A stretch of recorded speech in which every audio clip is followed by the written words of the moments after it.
Is this better? Okay. Welcome. This is the in-person meeting of the Board of Interpreters for the Deaf, Deafblind, and Hard of Hearing in Lansing, Michigan. This is also being live streamed and recorded. Thank you to the board members and the members of the public who are in attendance today, and to those joining us by Zoom. Before we get started, a few items I would like to go over. The agenda and Zoom information are posted on the Michigan Qualified Interpreter website found at michigan.gov/BCHS. After the meeting, the approved minutes will also be posted on the website. The in-person board meeting and live stream are being provided with ASL and captioning.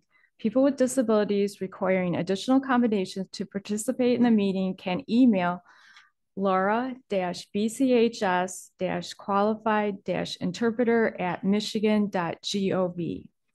For the public comment part of the meeting, the in-person audience will give comments first, then those on Zoom. We are using the Zoom webinar platform, and your video and audio are currently shut off. When it is time, participants on Zoom who wish to comment should type in comments in the chat feature.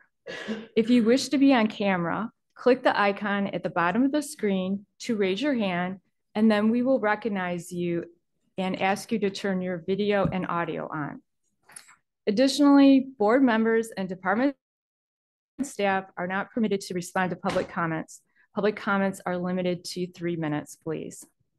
Thank you for joining today. I will now turn over to the department staff member, Heather Keel, to call the meeting to order.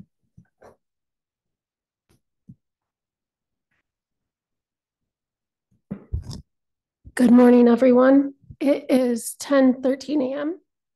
I will go ahead with the roll call, and then I will also read the communication policy. Mitch Halali. Can we take a communication pause here? This TV around. Can we do that?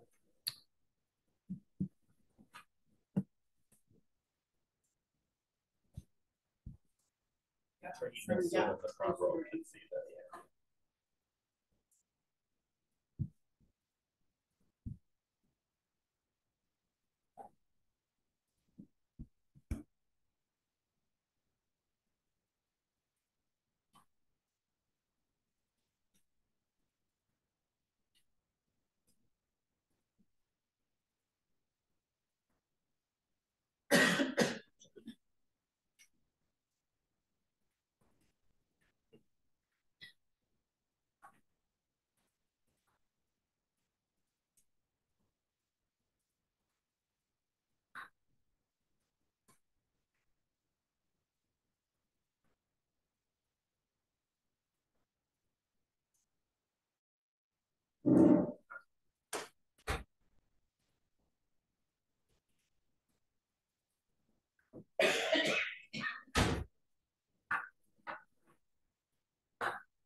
Okay, continuing with roll call. Mitch Halali. Here. April Davidson. Here. Sarah Houston. Here. Leslie Pertz. Not here. Miriam Andrade Cuevas. Diana McKittrick. Present. James Check. Here. Rowan O'Doherty is not here. With that, we do have a quorum, and I will move on to reading the communication policy. The following communication policy is proposed for Board of Interpreters for the deaf, deafblind, and hard of hearing, and visitors to facilitate successful discussion and debate during meeting proceedings. It is intended that by following this policy, communication will be achieved for everyone present and will improve the effectiveness of the meeting. Board members should wait to be recognized by the chairperson to speak. The chairperson will recognize the speaker by name and allow for adequate discussion of all issues brought before the board. At any time during the meeting, if any board member or public attendee needs adjustment in communication facilitation, they should get the attention of the chair by raising their hand. All voice votes will be taken by raising of the hand. Avoid sidebar conversations. No comments from the public will be entertained during board discussion and should be held for the public comment section of the agenda. Board members are not permitted to respond to public comment, and public comments are limited to 3 minutes.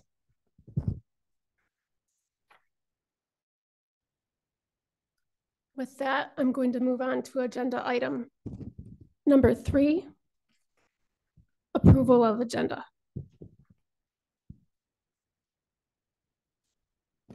This is Sarah. I move to approve the agenda. I second. This is April, I second.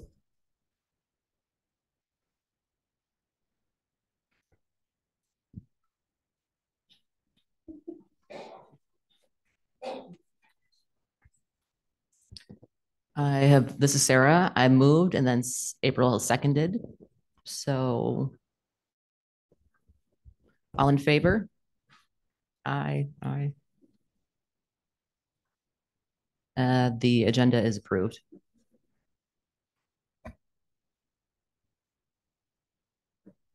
Moving on to the approval for the minutes for the May 18th, 2024 meeting. This is Mitch. I so move to approve those. I second that. This is Diana. All in favor? Aye. The minutes from May 18th have been approved. Moving on to old business. There is none at this time. New business. We're excited to hear from all of the ITPs that are here in Michigan. So our first college will be Lansing Community College, LCC. Trying to figure out some access here.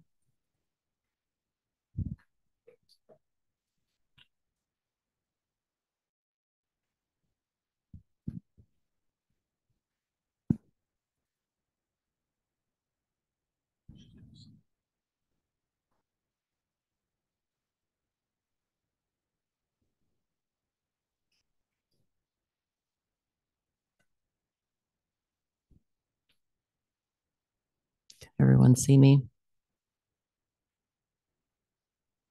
It's too dark. Me, it looks dark.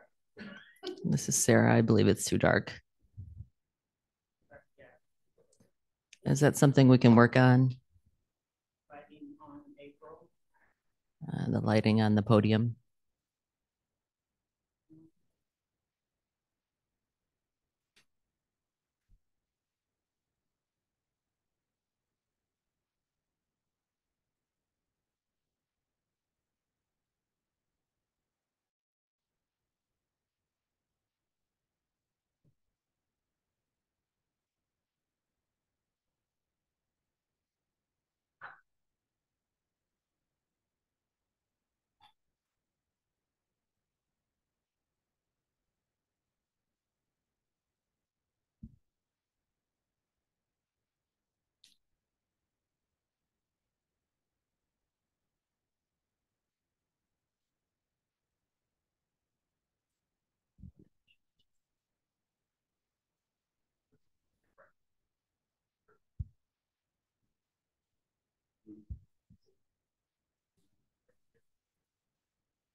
shut off like one.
Trying to figure out some lighting issues.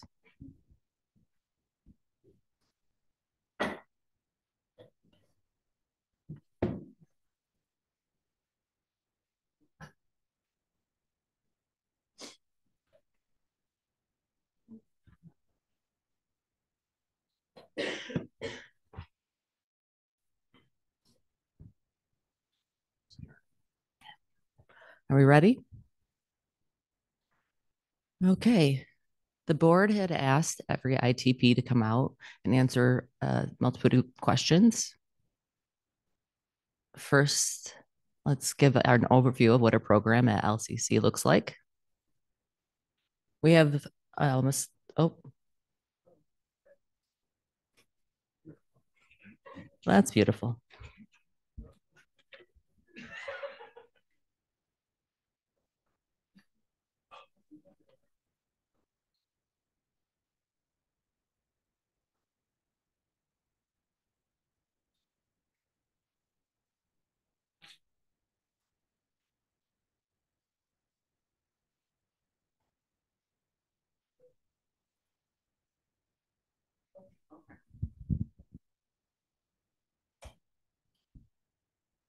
Okay, so we have a 3-year program.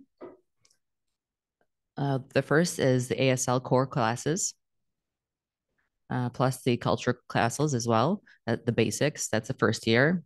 The second year, you have the entrance into the ITP. And then if you pass the screening, then you start working on interpreting classes. In third, we have 1 more year of the ITP that also focus on test prepping, specifically to the BEI. Our total associate's degrees have 72 credits to them. We've tried to add more to that. However, the college, the powers above said 72 is the highest possible amount of credit hours you can get for an associate's degree. We have a practicum for the ITP throughout the years for those 2 years. That's called the sophomore. And that one is 240 hours. It's a mix of hands-on interpreting and observation of professional development. And then we have the junior year, which has 160 hours, which is the same mix of interpreting, observing, and professional development. And our student numbers, our enrollment numbers. We've seen a decline since the pandemic. Now we're starting to stabilize. Hopefully, we'll be getting an increase in students. But for 2020, 2021, and 22, we did notice a decline in our numbers in enrollment. And the total ASL out of those 3 years, the total is about 200 students. Approximately half of them have already declared an interpreting major, and that means that they will be transferring to the ITP eventually. Typically, each year, we have a cohort that will be about 12 to 16 students who will be graduating with the goals of becoming an interpreter in the state of Michigan.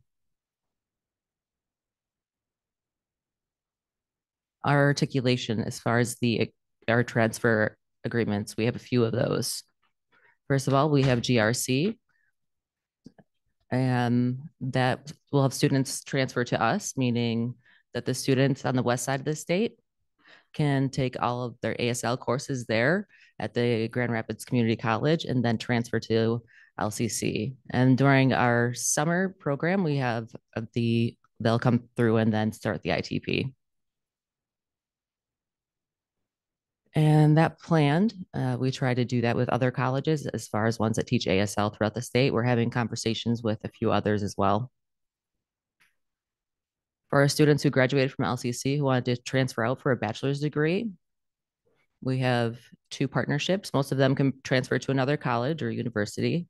Most of the credits will transfer, but we have a formal 2 agreements. Gallaudet University, that's 2x2, which means you graduate from Lansing and then you go 2 years at Gallaudet for the bachelor's degree.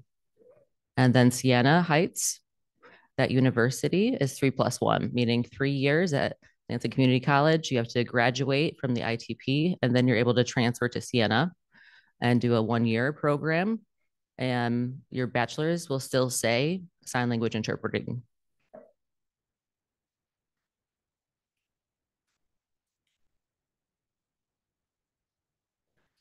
Credentialing, their pass rates. Let's talk about that.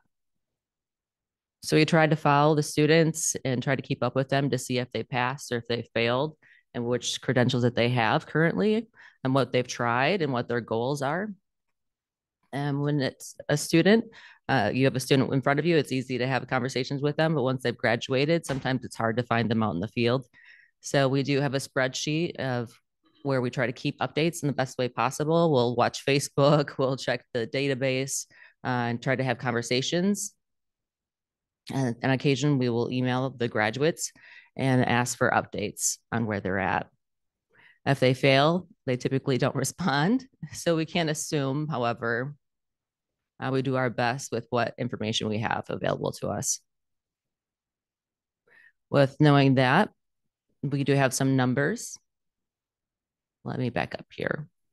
Some of the reasons that we might not have that information or not have the most current numbers is because students move out to other states. They move to other states and we're seeing that. Many of them graduate and wait to sit for the exam. If they sit and wait, then they can't practice their interpreting anymore. So they no longer have that student status. So they're not able to go in and practice any longer, which means their skill set declines during this time of waiting. And then we notice that there's a gap there. And then we're trying to address additional workshops, invite recent graduates to those workshops. That's what we're trying to do.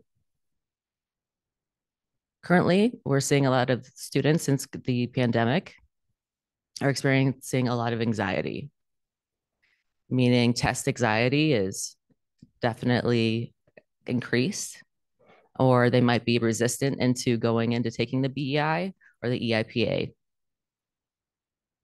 Other students may take all the classes and get done and then realize this career isn't for me. I want a different career, which we respect that. Some will use their ASL skills to transfer to other programs that'll be connected with the deaf community, but they don't necessarily become interpreters. For those 3 things, the board asked as far as the credentialing, the RID, we don't prep students to take the NIC.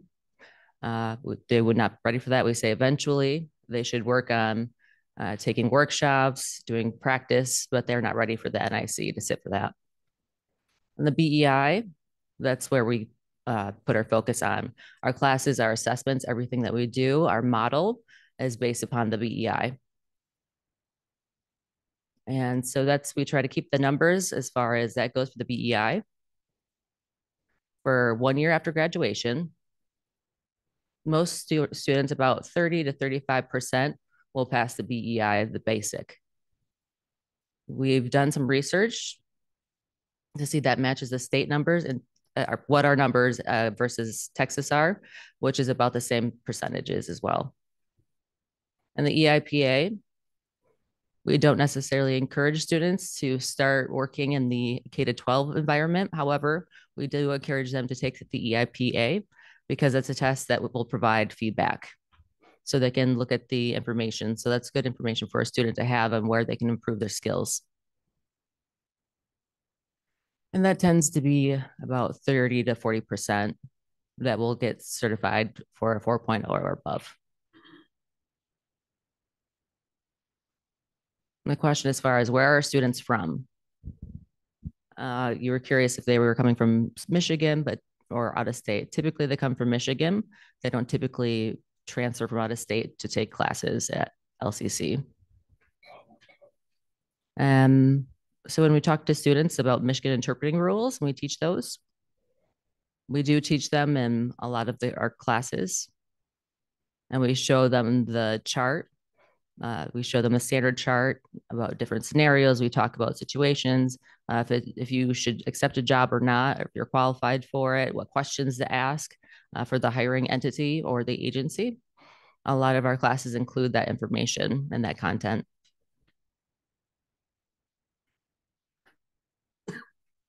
For opening positions, yes, we just posted for an adjunct part-time professor. We want more. We prefer to have a deaf teacher. However, we could use a hearing teacher as well. And that just opened, and that will remain open. So please apply or share this with someone that you know who might be interested.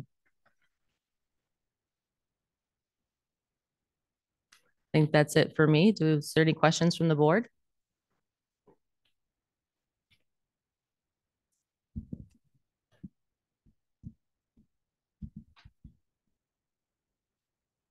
Okay, James.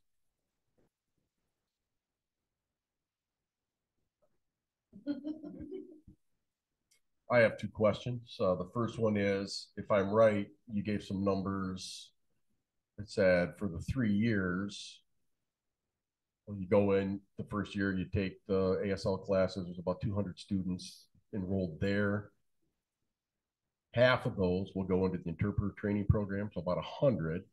Then you said this year you're going to graduate like 16. So that means. So the three of them, that's a total of 300 for all 3 years at the same time. So that's how we're counting it right now. Whether you're talking about the freshman, sophomore, the junior, that's a total of 200 students for all of that. Half of them have already declared that they will go into the interpreting career and that interpreting is their major. Okay. All right, so I'll take a look at the numbers later then. Okay, let me just continue with that question. Let me ask you, what's the percentage of students that transfer and go to like Siena Heights or Gallaudet and complete their degree? That's a great question. I don't have those exact numbers on hand. With that being said, we're careful how we do that. We know that that students need more time than 2 years. We know that's not enough. Typically, if they come to LCC with ASL foundation, having language foundation, 2 years might be enough for them to be able to graduate and pass an exam. Most will need several or more education. Maybe it's another year. If they need more interpreting classes, typically we don't necessarily suggest that they go to Siena Heights University. It's a great university, but it doesn't offer more interpreting courses, just general ed classes. So we would be likely to recommend them going to Gallaudet or another college in the area that has more interpreting courses. But as far as the numbers go, I couldn't tell you. A lot of our students come to LCC for a second career or a change of major. They might already have their associates or already have a bachelor's degree by the time they get to us. They might continue to take classes, but they don't transfer to another college or university. Okay, thank you.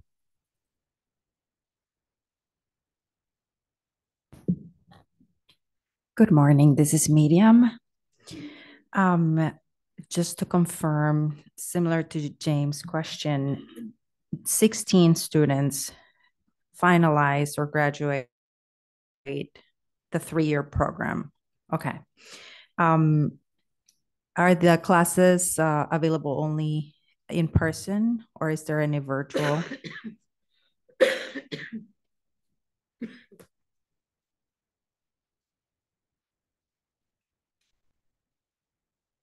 Thank you for that question. I might have missed really digging into that. So at the beginning of the pandemic, we offered online classes on Zoom. We've continued that somewhat. Interpreting classes, say if it's like a lecture class or we have a seminar or a debate or something like that, we'll do it on Zoom. But if it's a skills class, we require in person. Do the same thing for language classes. Some of them are online, but typically we want it to be in person because we notice that students do better when it's in person. Great, thank you. And then last question.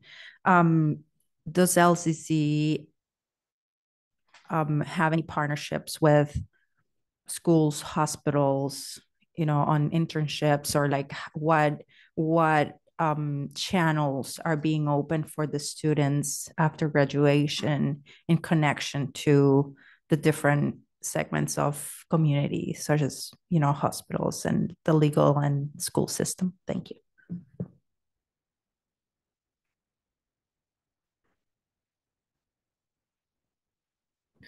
Thank you for the question. Yes, as far as that part of the program, we do have some relationships with many of the K-12 schools, the hospitals, specifically Hurley Hospital in Flint will accept our students to do shadowing and observing. We have a relationship with individual interpreters as well. We have a lot of relationships, and the goal is obviously we want our students to get out there and get exposure. That's important for skill development. So that way, that will give them the exposure. That way they'll know if they want to continue in this field or if they want to move on to a different field.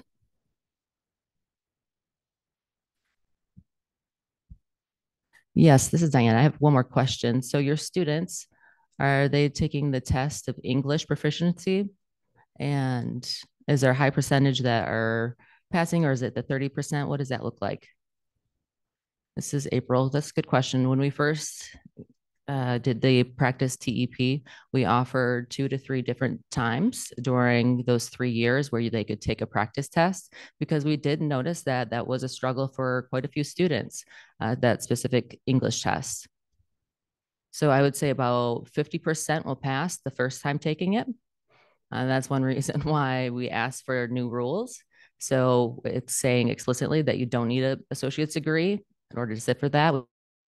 We've asked the new rules to not require an associate's degree for taking the TEP, because if you pass that piece of paper, you can't actually work like pass that test. You can't work as an interpreter.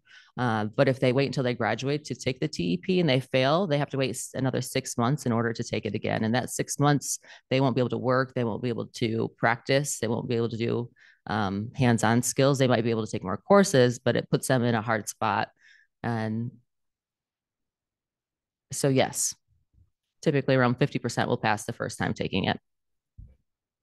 Thank you.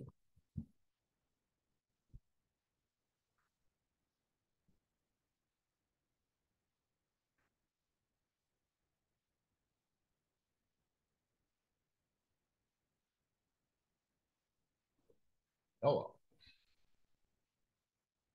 So I also have a question about 16 students. So those 16 students, is that due to class limitations, class size? Or does it mean there's only 16 that were motivated or interested? Is it possible that more students could have been involved, but you didn't have enough faculty? Can you tell more about the 16 students? Currently, that's 16 students.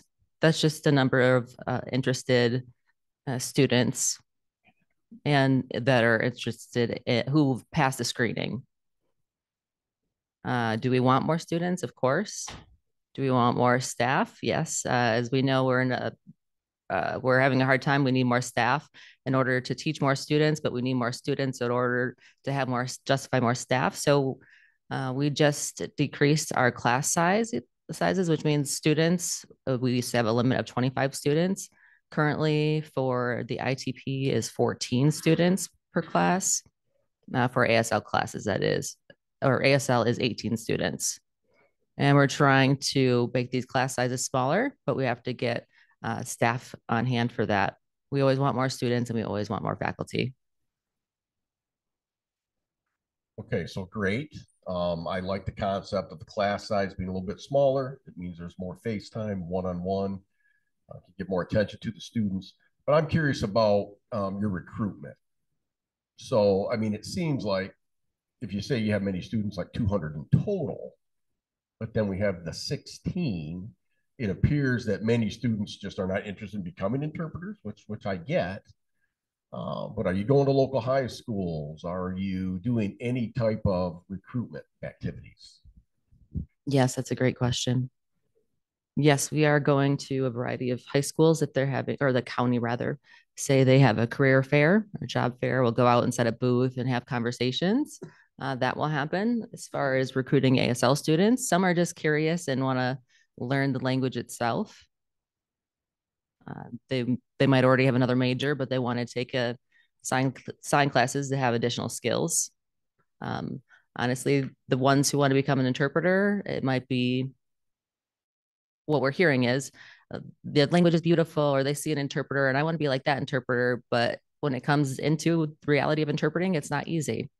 Once they come into the class, they might realize, wow, this career is more difficult than I expected. Some of them will grin and bear it and stay and be happy to work on their skills. Some will transfer to a different major or a different field. I have more questions. Sorry. So if you had like the magic wand and you could have one or two things just take place, I mean, anything that you can think of, what would you want for your ITP program or support of that program?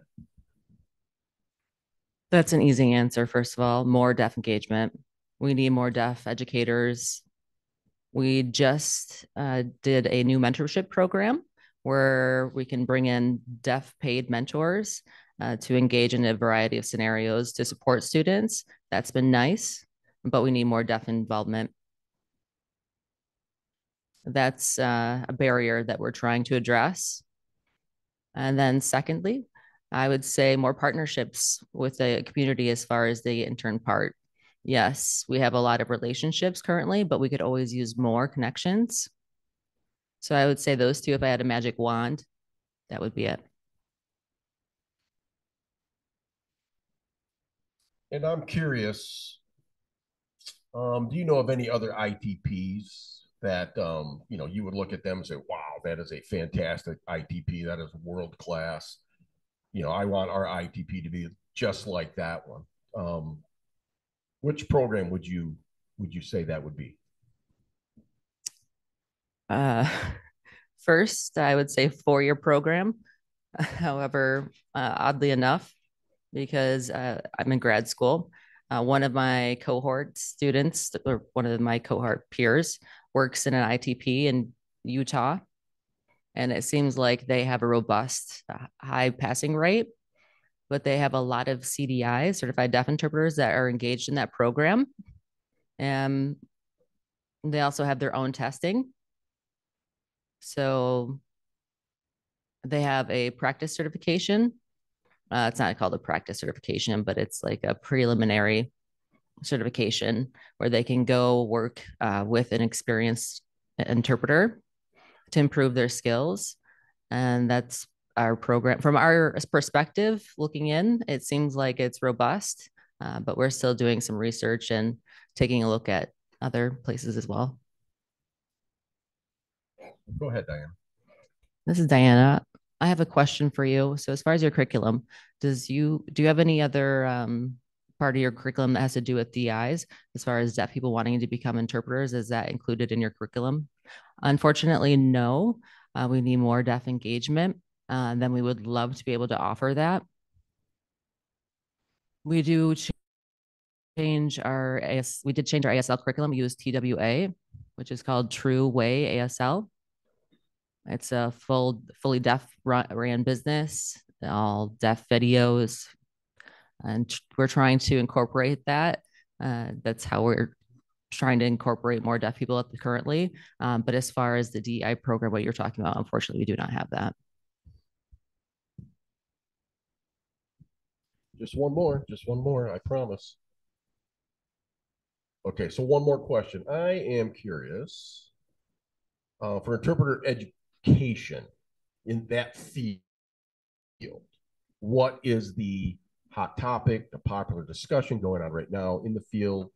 Maybe the Conference of Interpreter Trainers, something they're talking about, some big topic that's being talked about out there in education. Well, 2 years ago, I went out to that conference of interpreter trainers. And during that time, the most popular hot topic button, it's still a hot button issue, and 2 years isn't enough. That's what we have decided. And then while I'm in grad school, another hot topic has been the BEI. It seems like that is starting to become more robust. More states are offering that. And people are tending to focus on how to teach the BEI. So I look forward to going to CIT again this year and getting an idea of what's going on these days. I lied. I actually have one more question, perhaps, but I'll call it a follow-up. You said, okay, so yeah, you said 4 years is not enough. 2 years is not enough. I'm sorry. But honestly, 4 years is not enough. But okay. So you said 2 years is not enough, correct? And we know that because of the history of our profession, right? Many ITPs are under a 2-year program at their prospective colleges. Do you know of any successful programs that have transitioned from a 2-year program to become a 4-year program? Last year, I'm trying to recall, I believe it was last year when I went to CIT. I know that there was the big ones, which is University of North Colorado. That was a big one. Their local associates program switched into a language deaf studies program. And everyone, or when you could transfer and get your bachelor's degree at the University of Northern Colorado. And we're looking into some more now. All right. Thank you very much. Thank you. Are we sure?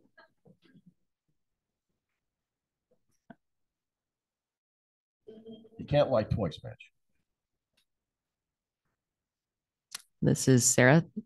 Thank you. Thank you. Thank you. Thank you, April, for that. Round of applause for you. And now we have Madonna University with Danny McDougall.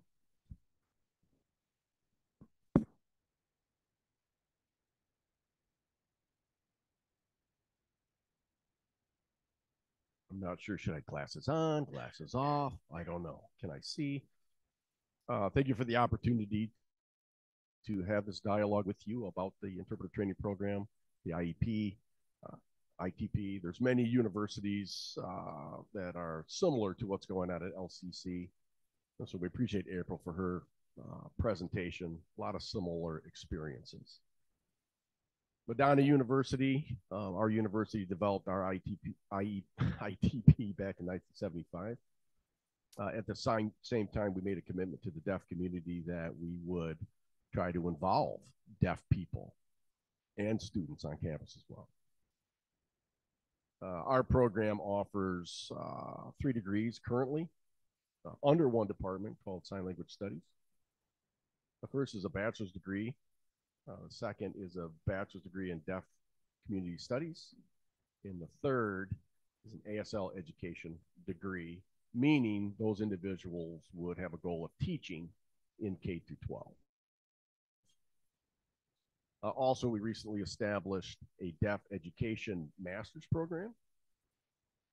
And we are now thinking about developing a bachelor's level program for deaf education as well.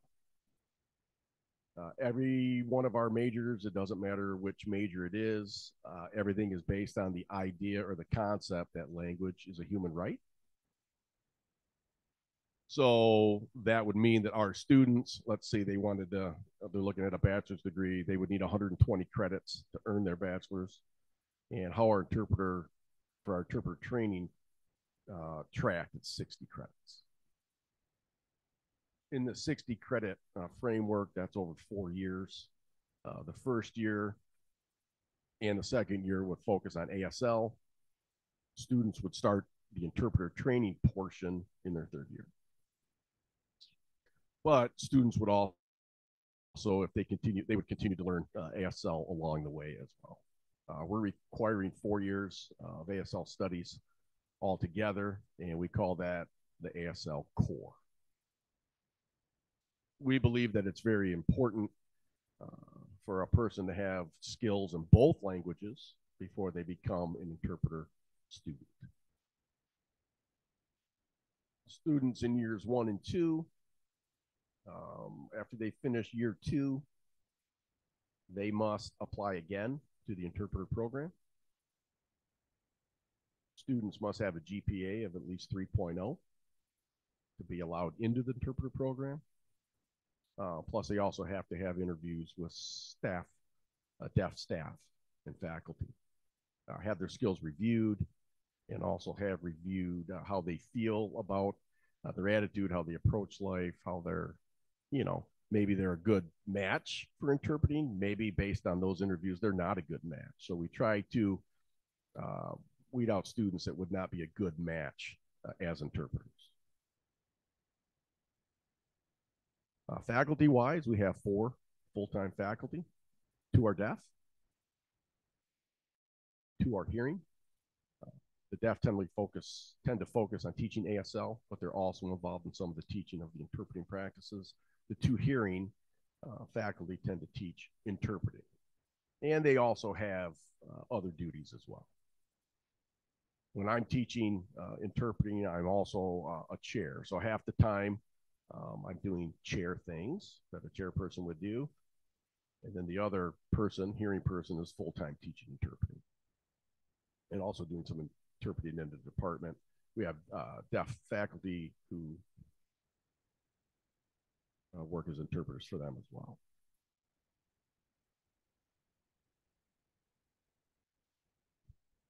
Practicum-wise, our students in their third year, or maybe before, they may have some exposure to the art of interpreting, but the strict practicum core work requires 200 hours. It's really interesting to learn that at LCC, their students have an opportunity in the hospital setting. I was like shocked. I thought that was very interesting. I wish we had that opportunity. Our local hospital is very resistant to having student interpreters involved. So I think one lesson I learned today is that I may try to learn from April how they negotiated that partnership with the hospital, because I think that's fantastic.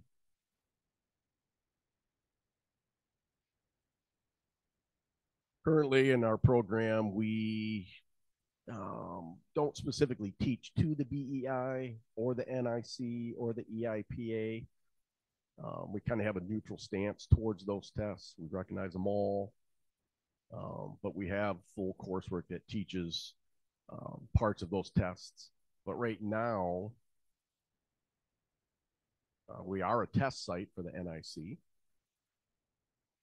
and we do proctor that test on location. Formerly, we did also offer the BEI in partnership with DOD, DBHH. And also formerly we did proctor that EIPA as well. They had a specific room in the building just for those testing purposes. Number of students, a little bit different than the community college. So those are smaller. In our 4 years, we're talking 50 students in our 4-year program right now. And what we've recognized is that the number of students that enter as first year, they may tend to, well, the average might be 16 to 24 who enter that first year. But as time goes on, the numbers of students tends to decrease the farther you go towards graduation. And I think this year we're going to graduate 8. But that's a huge impact from COVID as well. That's residual to today. Prior to COVID, we would graduate 12 to 16. So it means that very often the class size, the student number may be about half that eventually finish and get their degree.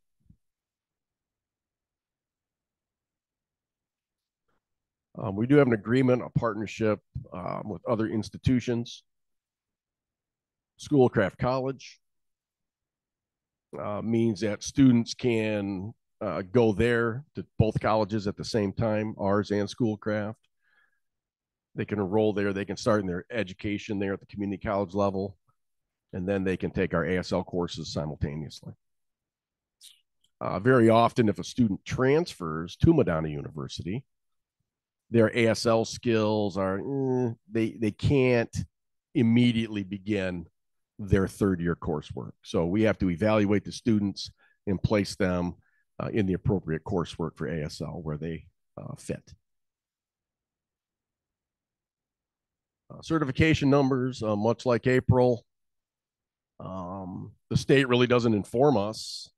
The NIC, that testing product, they don't inform us. The EIPA don't inform us. It's interesting, way back during the QA days back in Michigan, on the form, the applicant would have to, they'd ask, what school did you go to or attend? And that was great information before. You know, we can ask DOD, DBHH, hey, you know, how many of our students passed the test? That opportunity and that information is not available anymore. Therefore, what do? We tend to survey students the best way possible, kind of like LCC does. You know, we have a matrix, we have a bunch of questions. It's not a perfect system in that aspect for sure. Prior to COVID, it seemed to be a little easier for us to gather that type of information. So, I mean, we have a few groups prior to COVID that really did a wonderful job. We had a good passing rate. The TEP, we passed 100%. One class, everybody passed the TEP. About 80% would pass the BEI 1. Now, however, to be completely honest, our numbers are a little bit vague. The way I look at it, students that graduate since COVID, it's a varying of experiences. Some that continue to take the test, other people will move off into another line of education or work. One thing that is frustrating is very often once the students graduate, you know, after that, it's like, you know, what do they do? How do we get practicum? How do we practice to get our certification? I'm an old man, and I remember when I graduated from my ITP, down to University in 1986, what they taught then, they tend to say, well, you've graduated, and so for the next 4 years, hop around, get some practicum, get some experience, and once you're done with that, then go ahead and take the test. Well, that is a completely different approach to what happens nowadays.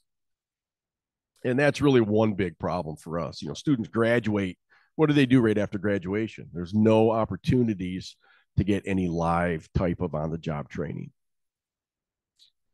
Another question that comes up is, are our students from in-state Michigan or out-state Michigan? Typically, about 80% of our students are from in-state, from the state of Michigan. Sometimes they're as far as the Upper Peninsula, varying places around the state, and about 20% typically come in from out of state. Very often, those are from Ohio, other states that we would call the Midwest. Right now, we do have a student from the state of Texas, and we do have a student that just graduated from Alaska.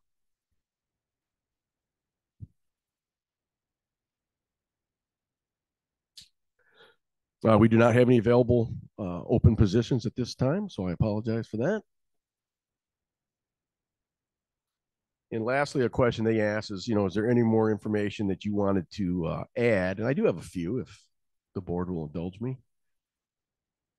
Many years ago, university in Boston named Northeastern University, they got some federal funding to advertise the interpreting profession itself. So for example, they had a website, they would explain what interpreting is, what it means, what it looks like, what types of people would make good interpreters, things along those lines. And it was not for teaching deaf people, teaching and hearing people. It was for teaching and focusing on high school students to see if they had an interest in becoming sign language interpreters. And that program also had a paper, a journal related to interpreting. Many IEPs can request that.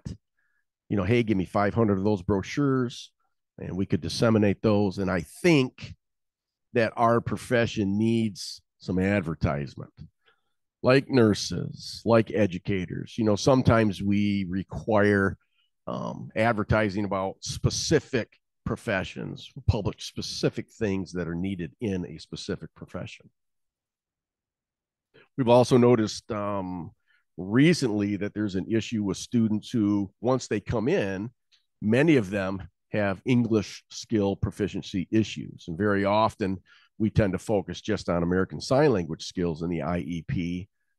However, more and more we're noticing that these students that go into the freshmen that go into the program, they don't have good reading skills. That's been our experience. So we feel like now that our program needs to put a larger emphasis on English skills for our students.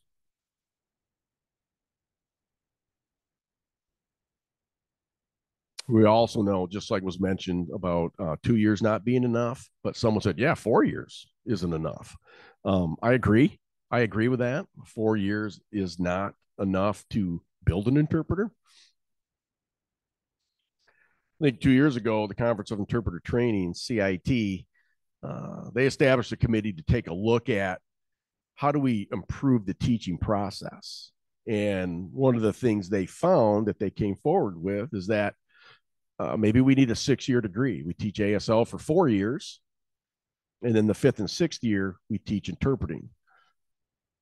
So, but imagine now, what it requires to get a master's, how would that work?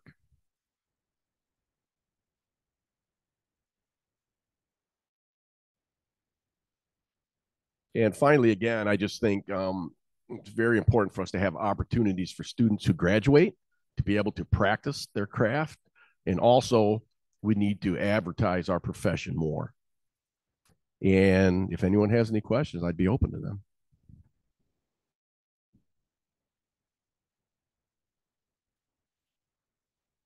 This is Sarah. First of all, I just want to say thank you for coming out. I just wanted to expand a bit on the IEP. A lot of deaf people might be confused as what does IEP mean? And what does that mean in the schools? What does that mean for my kids in IEP? So maybe could you expand on the 3 different acronyms that were used today related to training programs? Thank you. Yeah. So IEP as of related to ITP, is that what you're? Yes, that's my question. If you mind giving some clarification on that. Okay, sure. No problem. Thank you for the question. In our world of interpreter education, historically, we would have an ITP, interpreter training program. But more and more, some places tend to think of it as an IEP, interpreter educational program. And so we tend to use the term IEP, and that is to help you envision like the process of interpreting. It has both educational process as well as other BA level things. And also we have the process of training interpreters. So for me, maybe I'm not representative of other institutions, but for me, training focuses on the skills that you see when someone is interpreting. But for, behind those skills, there's a foundation of many things. It involves many things in education. Does that help? Yes, I just wanted to clarify. So that way the community is aware that you might see this language. It might be called an ITP, interpreter training program. And then it might be IEP, interpreter education program. And then there's also another acronym, which is IPP, interpreter prep program, interpreter preparation program. I think that's what it was. Is that right? Yes. Okay. I just wanted to clarify that for the community in case you were curious as to what those acronyms meant. So it talks about interpreting, refers to interpreting. Any questions from anyone? This is Diana. I want to ask a similar question that I asked before. Do you have a curriculum for deaf interpreters? So I know we want to grow our deaf interpreters and create CDIs. Do you plan on doing that, or is that not on your agenda currently? Thank you for that question. Yes, deaf interpreters very much on our agenda, but we feel a little bit stuck as to how to proceed with that. Historically, what we've tried to do is first, we try to recruit some deaf people.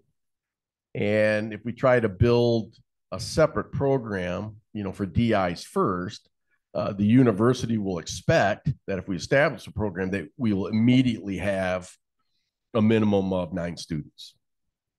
So very often what happens is we'll see a deaf person that wants to become a CDI. We try to get them, recruit them, bring them in. Because Madonna has grants for deaf students. And so we can offer those. We have a lot of grant money that we can offer. But that also means that, we don't have a specific curriculum for a DI. So any deaf person that comes into our program would have to kind of, we'd have to adjust our program to meet their needs as a deaf person.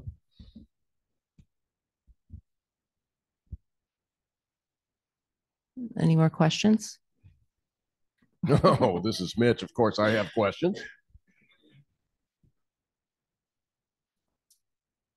So I'm going to start with the same question. The magic wand, what would you, if you had the magic wand, what would you come up with that you would want to, what dream could you answer with the magic wand?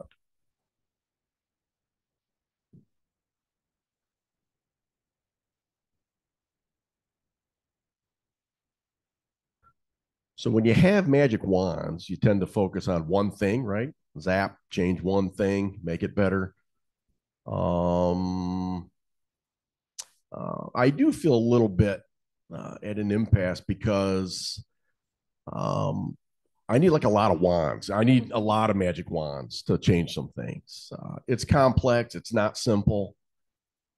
Young people's lives now are different. That's just the truth. Before, when I was a student, when I was working on my master's degree, I had plenty of time to socialize with deaf people. Madonna University had over 100 deaf people there. So lots of opportunities all day long to associate with deaf people. Now, students take the courses, and very often they're busy. They're taking courses at the same time. They have families. At the same time, they have 1 or 2 jobs that they're working.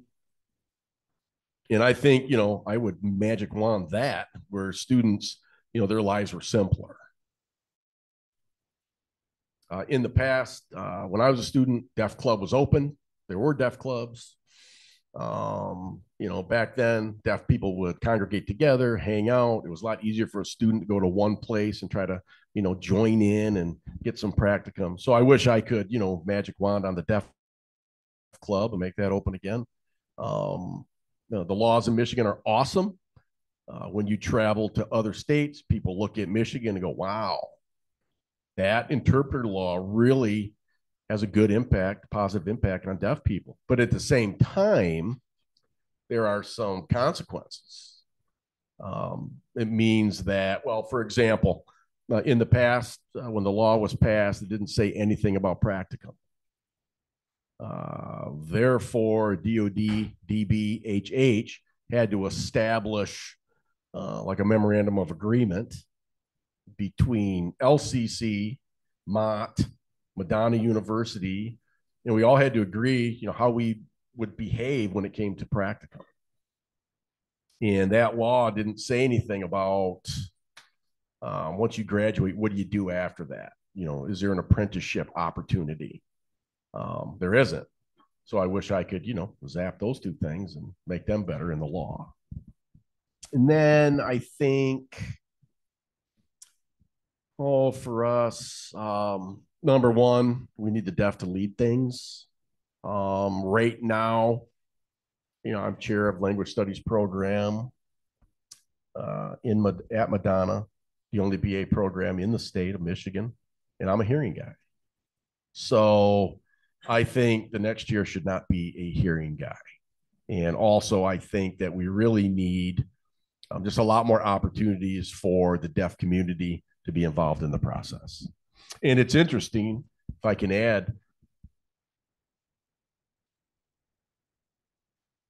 you know, before you asked April, you know, what are the hot topics out there in education? And one of my hot topics is, how is it possible to predict who's going to be a successful interpreter and who is not going to be a successful interpreter?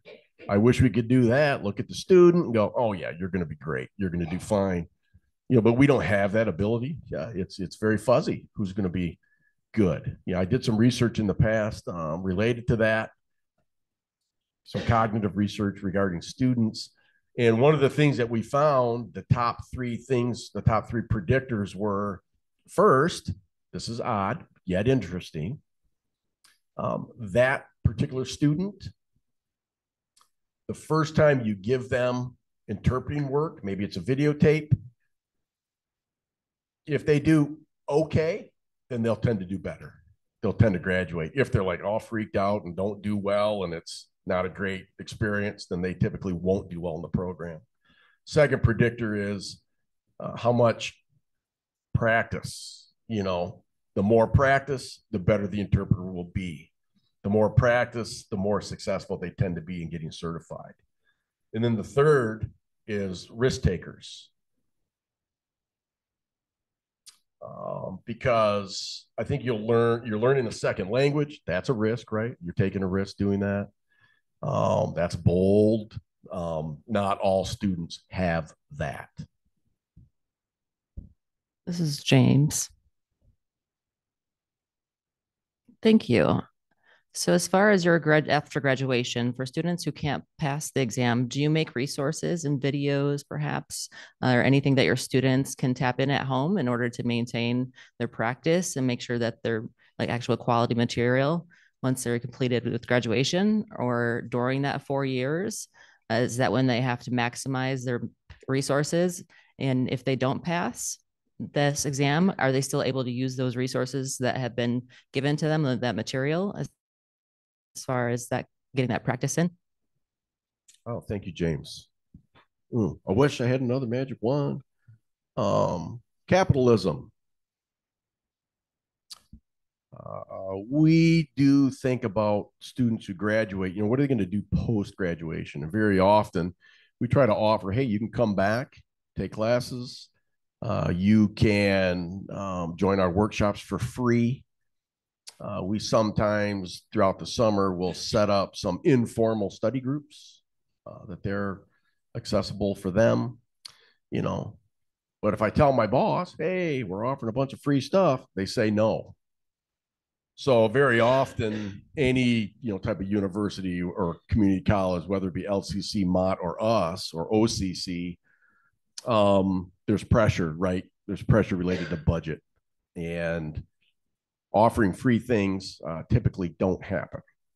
So sometimes if we have a grant, we do receive some money for that type of thing, then we'll go ahead and offer that. But very often, everything comes back to money. Thank you for that. This is Mitch. Of course. You had mentioned the Northeastern University and their program. You had mentioned the Discover Interpreting.org. Is that what you mean? Is that what you're referring to, the Northeastern University program? Okay. Yeah, and I think they received money for a 5-year period for that program, and I believe money has run out. Okay. So coming back to that question about your recruitment, do you have any specific recruitment tactics that have been successful? You had mentioned Schoolcraft College. Perhaps I didn't quite understand what you meant by that. So you're saying if those students are enrolled at Schoolcraft College and which doesn't offer ASL classes, if they wanted to take ASL classes, would they be able to dual enroll at Madonna to earn those credits? Is that how that works? Yeah, thank you for that question. Allow me to clarify. Schoolcraft Community College is very near our university. And we've noticed that a lot of students who transfer in maybe took ASL at another location, another institution. They transfer in, and those students are very frustrated. Maybe they can't start right away in our third-year program, which means that the four-year degree becomes maybe a six-year degree for them personally because of that. So we were trying to think, how can we solve that problem? Many students want to go to a community college to save some money. So we partnered with Schoolcraft Community College. We call it dual enrollment, meaning they can enroll in both places, both institutions at the same time. Financial aid, they can use it both places. They would start taking general ed courses there, and at the same time, they could take ASL courses at Madonna University, and that's it. And so it saves each student around $20,000. So you see that as a successful program, that what you're doing, or is it typically those students from Schoolcraft, are they dual enrolled or they're taking ASL and then return to Schoolcraft, or do they transfer out to a different college or university? Typically what happens is the students, they plan to come to Madonna University. We let them know, hey, did you know that you can simultaneously take classes at the community college, and you can, make that decision yes or no. But the students who do that, they always continue through the program and finish it. Okay. Thank you. This is Sarah.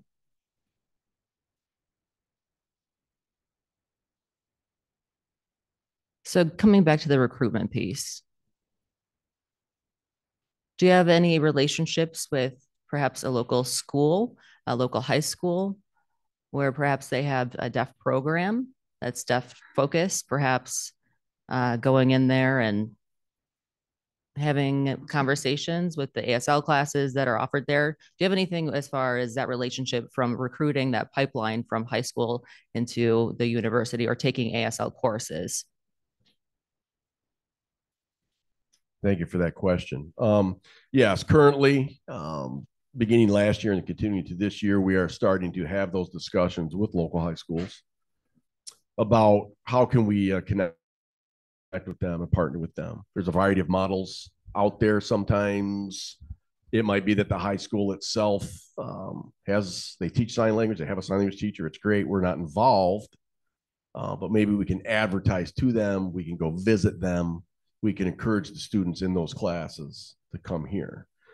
We're starting discussions as well, maybe with a high school that wants to teach ASL, and maybe our teachers or our professors would go there and teach those classes for college credit. So we're starting those talks as we speak.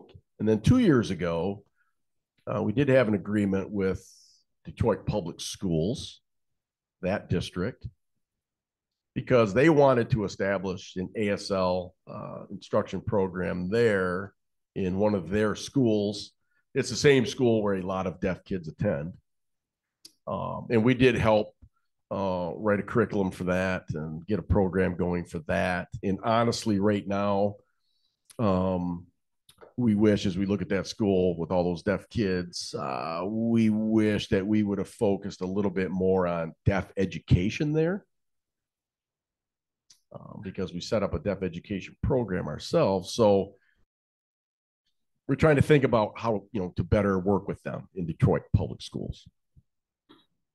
Well, I hope you continue that work with the Detroit Public Schools and the ones that have the deaf programs there, the ones that are integrated with hearing students. Because I know that when I used to work in the mainstream program, there were some kids that I would say to them, "Oh my goodness, you need to go take these courses on ITP because you talk fast or you learn or you're picking up language." So especially in Detroit especially, because we do need more interpreters that look like me in Detroit. Yes. And in the state. So thank you for that, and please continue that work. Yeah, and thank you for that comment. I'm curious on your opinion of, when we have those talks with our administration, we're talking about DPS, trying to convince our administration to get the funding specifically to try and recruit Black people to become teachers of the deaf and to become interpreters. We feel that it's just not right now. Our current students tend to be white students. And of course, we don't feel that is, we're not fully comfortable putting them in DPS, where there's a large population of Black kids and deaf Black kids. So the issue needs to be addressed that you brought up. Yes, and thank you. Thank you for your work. Thank you for working on that. Thank you. Does anyone else? Miriam? Yes, this is Miriam. Hold on one second, Miriam. Yes. This is Miriam speaking.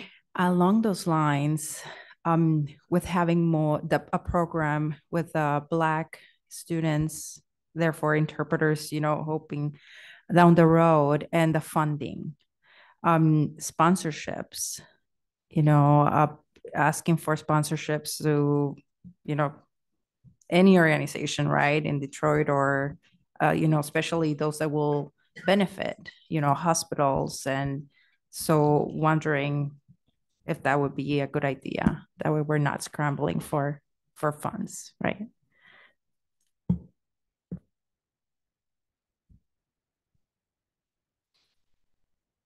Yes, thank you for that question. I mean, honestly, I feel like receiving the funding, getting the money is a big part of a complicated problem.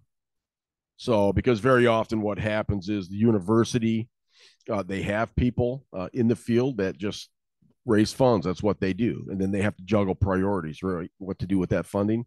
And sometimes our priorities aren't their priorities. And so then that means they give that, money to the faculty, or that responsibility to the faculty to try to earn those, bring those funds in. We'd have a good relationship with the Lions Club, but again, they gave money specifically for deaf students on campus, and specifically for a program or a new program that would approach for interpreting related things. And one of the big amounts of money that was received was for all. Let's back up. I wish that we could get money, a large amount, and share that with all aspects of the ITP, not just the university. Like Madonna, LCC, Mott, OCC, a pot of money. I feel like it's time to stop having all these, borders between and divisions between institutions. I mean, it's a statewide problem. So I feel like it would be valuable to start thinking differently about that type of stuff, and then maybe the money will follow, and we'll be able to use that, a large pot, to be disseminated amongst all the institutions. And then maybe each institution could improve what they're doing.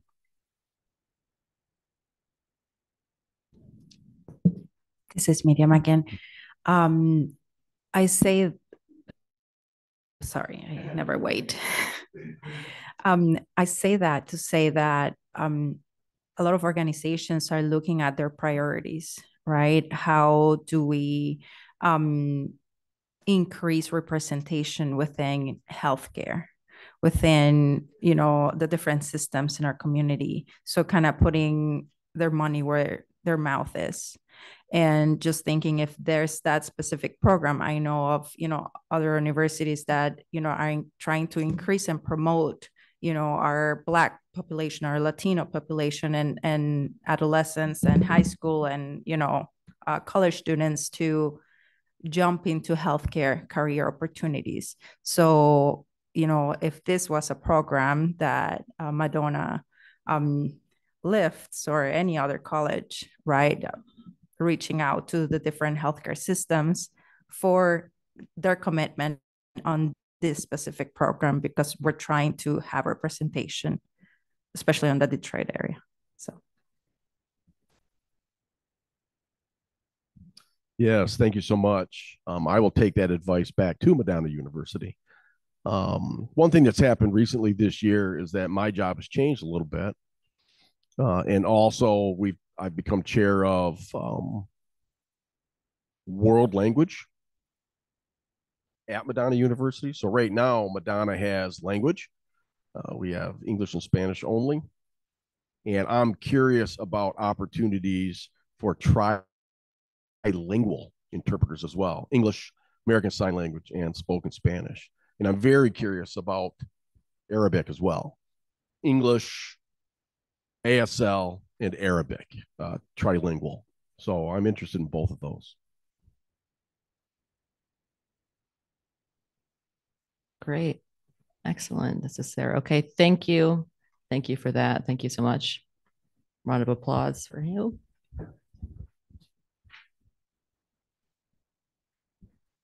Now we're going to be moving on to Mott Community College. Mott Community College.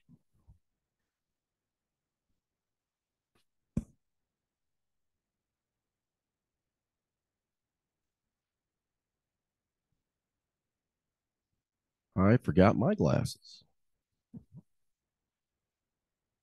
Hello, my name is Miles, and I'm here representing Mott Community College. Some of the information will follow the same format as LCC's and Madonna's. You'll see a lot of similarities there with our program. We're a 2+ program, which means that mostly 2 years, but there's 1 or 2 semesters beyond the 2 years. And so the total would be 7 to 8 semesters for the program. In year 1, typically what happens is it's ASL introduction, basic ASL, deaf culture, general ed. Year 2, typically the student would begin interpreting practicum. And before they're able to actually go into their first interpreting class, they would be screened. And we won what's called the MCC ASLUI. ASLRI, excuse me. So it's kind of like the ASLPI. We've taken from that as a model for our students. And we do that because we want to check the students' fluency in picking up ASL before they start actually interpreting. We screen those internally with our deaf staff. If they pass that screening, then they can go ahead and start interpreting training. In year 3, for advanced test prep, interpreting related classes, and prior to their last semester, before they graduate, they have to take a second screening.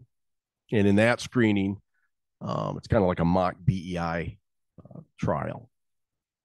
And we focus on that because during their last semester, students are going to be going out into the community, and they're going to actually be interpreting for the deaf community with a mentor. Our program is about 70 to 72 credits in length, and the students that are involved in the IEP must have a 3.0 GPA and maintain that. Now, within the program, we do have some internship practicum requirements. In year 2, they're required to have 100 hours of that practicum where they can be observed. We have some mock interpreting situations set up for them. In year 3, they're required to have an additional 80 hours. And that's when they're actually interpreting with a mentor and also being observed. So altogether, 180 hours. Our program has 2 full-time staff. One is hearing, one is deaf.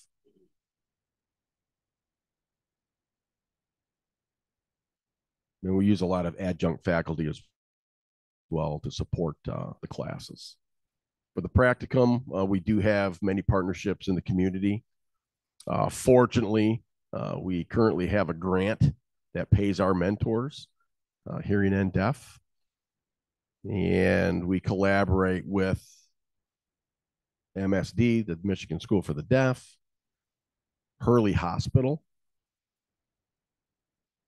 Community Access Center, CAC, and some other local deaf organizations and deaf people in the community.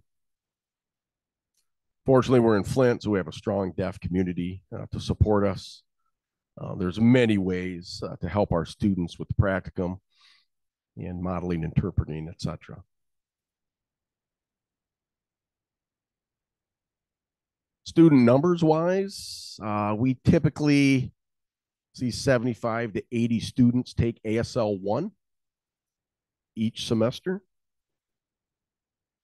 And we run about 6 to 8 in the ASL 1 class per semester.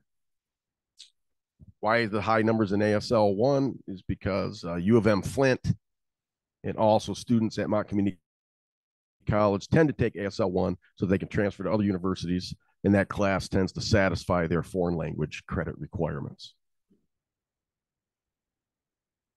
All of our ASL and interpreting courses follow a cohort model, which means that our classes are limited to 14 students. And we do that because we believe that the research shows that smaller class size is better for the students to have access and to acquire language. When the students graduate, we tend to graduate about 8 to 12 students. Currently, we have 9 students on that track. And we've noticed a downturn as well since COVID, just like the other institutions. Plus, after COVID happened, we actually had to put our program on hold for a year. Reason being that we had some students on different tracks that wanted to move things around. We had to put the program on hold, make some adjustments, and prepare for all the students to be in the same cohort. We just ran our first cohort 2 semesters ago, and that was a group of 9 will graduate this winter semester. We've always been a little bit of a smaller program, I think because of the cap of 14 students. So 8 to 12 is an average for us, even prior to COVID and post-COVID. So we're seeing that level out the same as it was before. Prior to COVID, we did do some recruiting. We did go to local high schools that taught ASL classes. We did short presentations with the students. We talked about our interpreter program. You know, you can go to Mott, you can become an interpreter. COVID happened. Those things were put on hold, and we have not resumed those activities yet. We plan to do that in the future. We do local job fairs. Mott hosts a pretty sizable job fair as well, and we are always present with our booth there.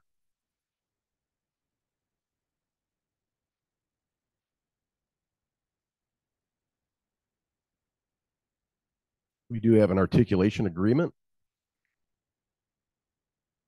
and we partner with Siena Heights University as well.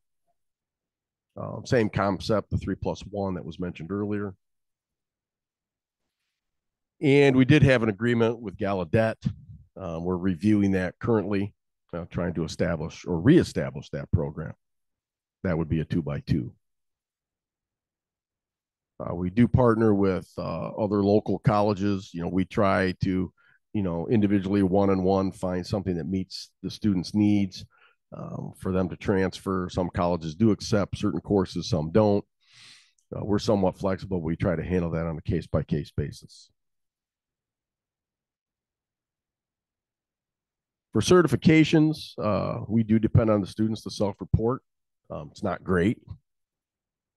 Sometimes, we can reach out to them and say, hey, did you pass? Didn't you? But, after a couple of years, we tend to kind of, distance ourselves naturally, and we don't have that information. We do notice that that's similar around the state for the pass-fail for the BEI, like 30 to 35% pass rates. We do teach more BEI-centric type things, not the NIC. The NIC requires a BA. We're an associate's program, so we don't teach the NIC. We do have some students that will take the EIPA, but again, like was mentioned before, we don't encourage them to work in K through 12 right out of college. We encourage them to take the BEI. The EIPA does provide some good feedback for the students if they do happen to take it.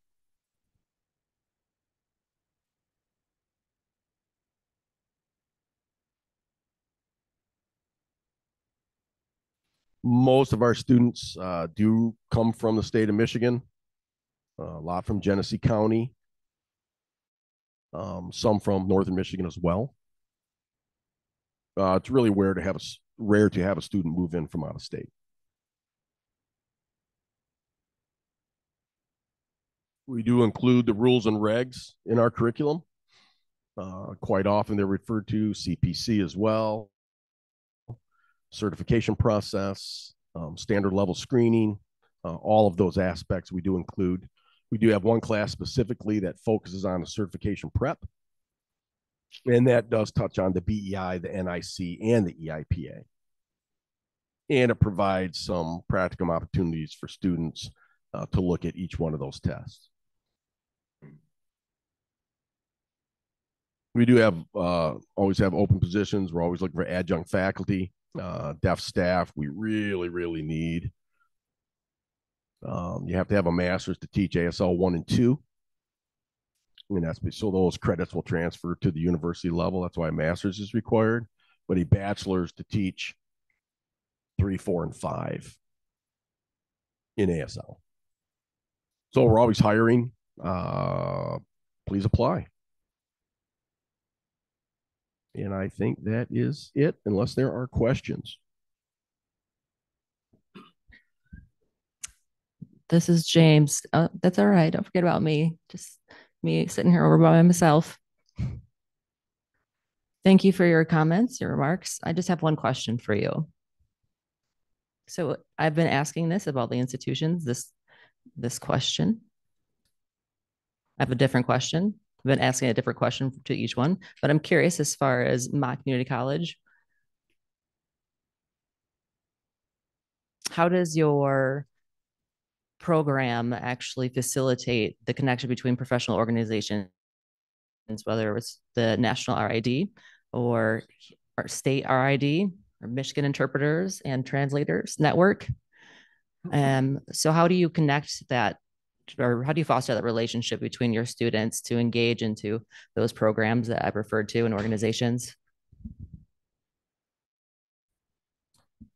Yeah, so we do have a beginning course in the first semester that touches on the different professional responsibilities, what interpreters look like, those types of things. And we do touch on organizations, like you mentioned, RID, Michigan RID, and other organizations in the field. And we do encourage students to become members of those organizations for informational purposes and to be exposed to the community. This is Diana. I have the same question that I've been asking. I've been waiting for that. Hold on one moment. Oops. Can you see me now? Can we get a camera on Diana? Okay. I lost my train of thought there. Okay.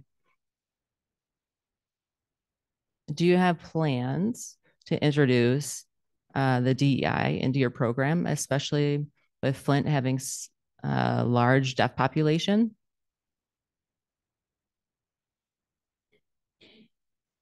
So hot topic as well for us, right? There's been a few deaf community members that have reached out to us in that regard. We're trying to discuss the best plan of action for that. Currently, we don't have a pathway for a DI. We currently don't have that in place. I would like to envision that a deaf person could come in to our program and be successful. And so that's going to require some modifications to the curriculum. But it is something that we're thinking about because of the feedback we've gotten from the deaf community. And we know that that process is starting. Many deaf people are interested. And so, yes, I would like to see, what we would call a dual role pathway for that interpreter students could take classes together with deaf students. They could learn how to team, they could learn how to work together, and those curriculums would run together. And hopefully that's going to happen in the future. But currently, no, we do not have that set up. And then another just initial comment in that vein is we work with Hurley Hospital. I'm the interpreter coordinator there at Hurley Hospital. We've encouraged deaf people to come and observe at Hurley. And we have established that also there because we don't have an IEP or an ITP that matches deaf people currently. But at Hurley, it's a teaching hospital. We have some more flexibility under that umbrella to have a DI observe and have some opportunities. And so we're trying to work on how we can use that path for someone to get some practicum and some observation in the DI role. And I know that's not Mott related, but I threw it in anyways. That's all I have. This is Diana. Oh, I have questions. This is Mitch. Of course you do, Mitch.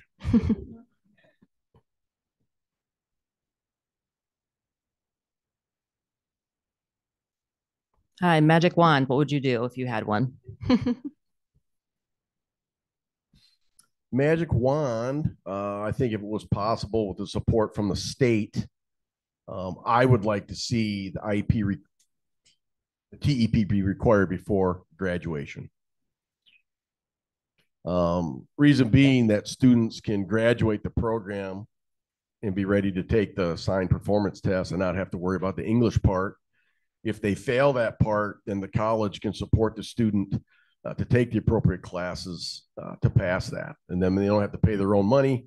Maybe the college can support that because they haven't graduated yet. So I'd like to see that requirement be before they graduate the program. And then they can focus on the assigned performance portion. I'm just curious. As far as other ITPs, is there one out there in the nation that you feel is the best program or has a model that you would like to replicate? April from LCC, we've worked closely together. And so she kind of answered that question already. We went to the Conference of Interpreter Trainers together a couple of years ago. And the one program that we really noticed local community college was University of North Colorado. They changed their program to match the needs. And it's a 2+2. And really, from what we saw, it's a great idea. It's a great opportunity. And if we had a community college like that with a deaf program, then you could also have students that are interested in all types of things in the deaf community, not just interpreting. Maybe they want to be a deaf educator. Maybe they want to be an ASL instructor, professor. They could transfer those skills and focus on interpreting also. So really the same answer that she gave earlier. You had mentioned that you had cohorts, that cohort model. And you said it maxes out at 14, it's capped there. Would you, if it was possible, would you do 2 cohorts and have them running at the same time? Yes. If we had the student numbers, then yes, we would do that. Sometimes we do have like 16 students. And so we have to be flexible with the addition of the 2, because that class size is going to go down by the time they graduate anyways. Some are going to leave the program. So if we had 8 and 8, or 10 and 10, then yes, we would run a second cohort simultaneously. This is Diana. Oh, I have one question that I hadn't mentioned. Oh, hold on. We need the, oh, There you go. okay. Before I mentioned, what was it? Quotas as far as going into ITP, and if they have to be required to take the ASL 1, 2, or 3, or how do you handle that challenge of having quotas who have native signing experience or have signing experience? Sorry, I should have asked that to the other colleges. Oh, good question. So we do know the IEP, the ITP really, focus on support, doesn't really focus on supporting CODA students. So when we do have someone transfer in or someone show up who has that language acquisition already, then we do internally screen using our deaf staff. We internally screen them. And the reason for that is we want to make sure that they have the academics of ASL as well. Because, and we've been, for them to become successful in the program, they need that. CODAs, we assume they have good language acquisition, but not always. Not everybody's the same. So we do an internal screening, and if they pass that, then we may start them after the screening process in our program at, say, ASL 4. And then they would take all of the interpreting classes that are provided. Sometimes that's tough. And the reason that's tough is because, other programs require credits, right? And so an associate, again, sometimes that's tough because the program will require an associate to graduate. And sometimes if we waive those classes, they don't get the credit amount that they need to graduate. But because, we're 70, 72 credits, we can still maybe let them do without some, and they could still get their degree. But like April gave me the nod too to answer for LCC because I work there too. And they have a similar process, internal screening that they use to look at the ASL language acquisition level and place them where it's appropriate for that individual.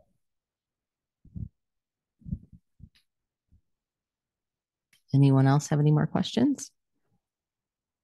Okay, thank you. Thank you. Thank you very much, Miles. Can we pause for 5 minutes? Can we take a 5-minute break? Does that sound good for everybody? All right, we're going to take a break now.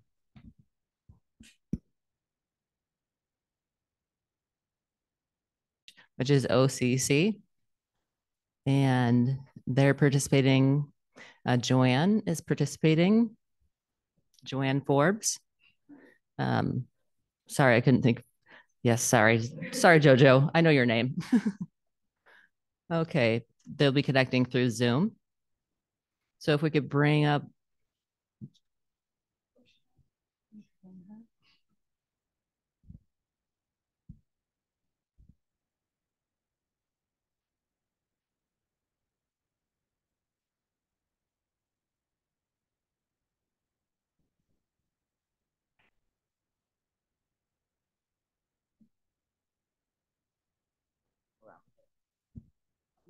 One moment. We're having a communication.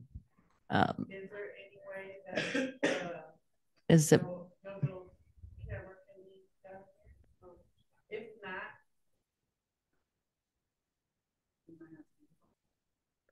this is JoJo. Who's voicing?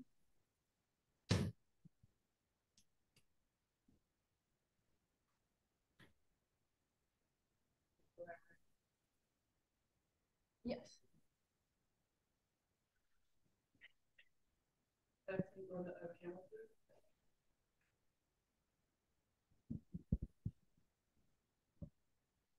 Great, thank you. Are we ready? Hello, my name is Joanne. Last name is Forbes. I am the current director for OCC Interpreting Training Program. This program is an associate's degree program.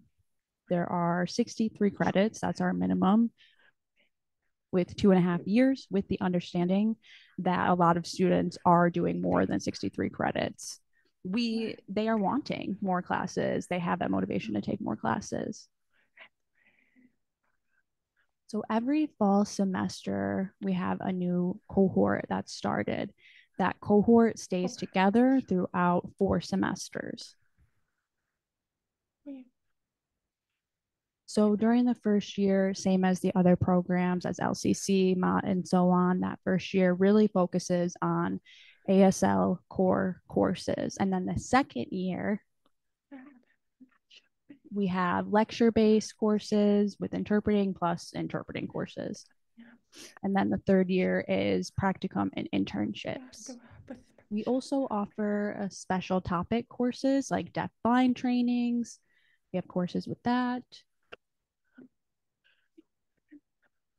And then our enrollment numbers.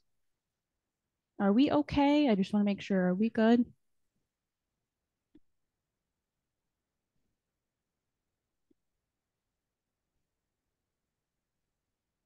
Hello? Test, test. Can you hear me? Okay.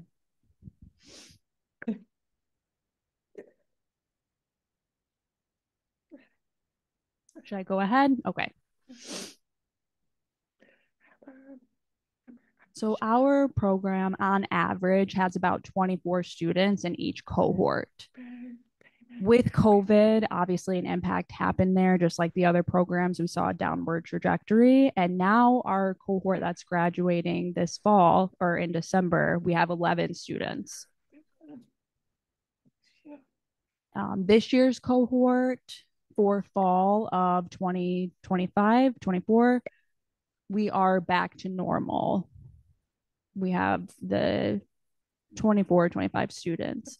So for the fall semester, we have about 84 students in that first year who are declaring this as their major, but the number always drops after that in the second year.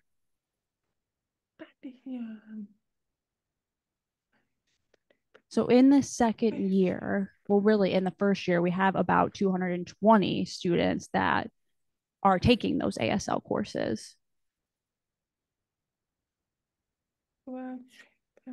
And then for transfer articulation agreements, we have 3. OU, Oakland University. And then Siena Heights as well, Siena Heights University, and then Columbia College, which is in Chicago. Unfortunately, that program will be closing soon, but we're open to exploring more options for agreements and partnering with other colleges and universities. So the certification test, the pass and fail rate, currently, I don't have that data. I will be finding that though. So our program goal is to really focus on the BEI and also the EIPA test. The NIC, we do not focus on that. Michigan Qualified Interpreters General Rules, we do include that. We teach the CPC in all of our interpreting classes. And then students, they typically come from all over, but most of them are from Oakland County specifically. But we do have several students that come from Wayne County, from Macomb, from Ann Arbor area, from Port Huron. So a lot of them are coming to OCC for training. Some of the students drive an hour or sometimes over an hour just to come to our classes. And then open positions, due to Kelly Flores, the previous program coordinator passing away, we do have an open position for a second full-time faculty position. So we are now in the process of searching for that role to be filled during this winter. Currently, we have 9 deaf adjunct staff, and we have more mentors as well. And then plus we have 3 ITP teachers. And what's really cool about our program is that we have an in-house mentor program where we pay our mentors. So students can take a lot of mentoring opportunities, with us at OCC. Yeah. And then here on OCC campus, we can do it or offsite in the community as well. What's some other things I wanted to mention? I mean, you could ask me questions and I could answer them. We can go from there. I am new as the program coordinator. I do have experience as the department chair for humanities. That was my role for about 9-10 years. And now I'm jumping into this as a program coordinator. So I might not have all of the answers at this moment, but I can try my best to answer them. Okay, so I'm open to questions. I just want to say, this is Sarah. I want to take an opportunity to say I'm sorry for your loss, your program's loss. I know that was a huge part of your community and your program. So I just want to take a moment to acknowledge that. Thank you. And we're thinking of you. And thank you for jumping in.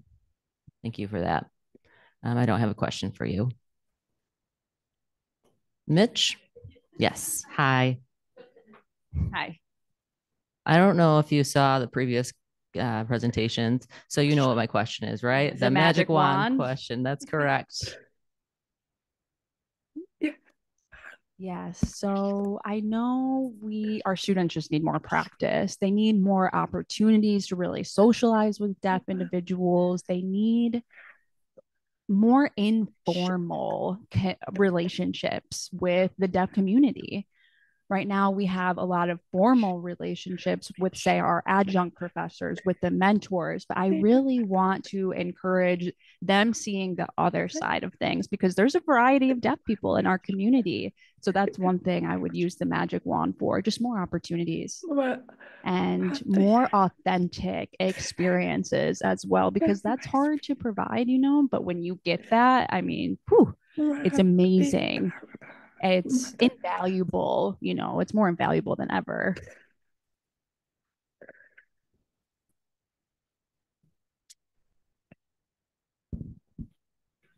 One moment, waiting for the interpreter. So maybe you know the answer to this, but you may not. When you talk about the authentic experiences, do you notice the barriers, what the barriers are looking like? And those known barriers, is there any way we can help deconstruct them and to ensure that we are getting that interaction with deaf people in those informal manners? It's hard for me to say that as a deaf person. I try to separate myself from my job and I can do that in this moment. When I go home, I just want to stay with my community, but we have to engage with hearing people who want to learn and who want to show up and be there. So yeah. And we need some sort of space where we can gather. We do have that, like Great Lakes Crossing, the coffee chats there. We have a few spaces where we host deaf events, but it is really a hearing space if you think about it. So is that a good thing? Yeah, it's good that we're getting together and developing those signing skills, but it seems that there's a need for more opportunities.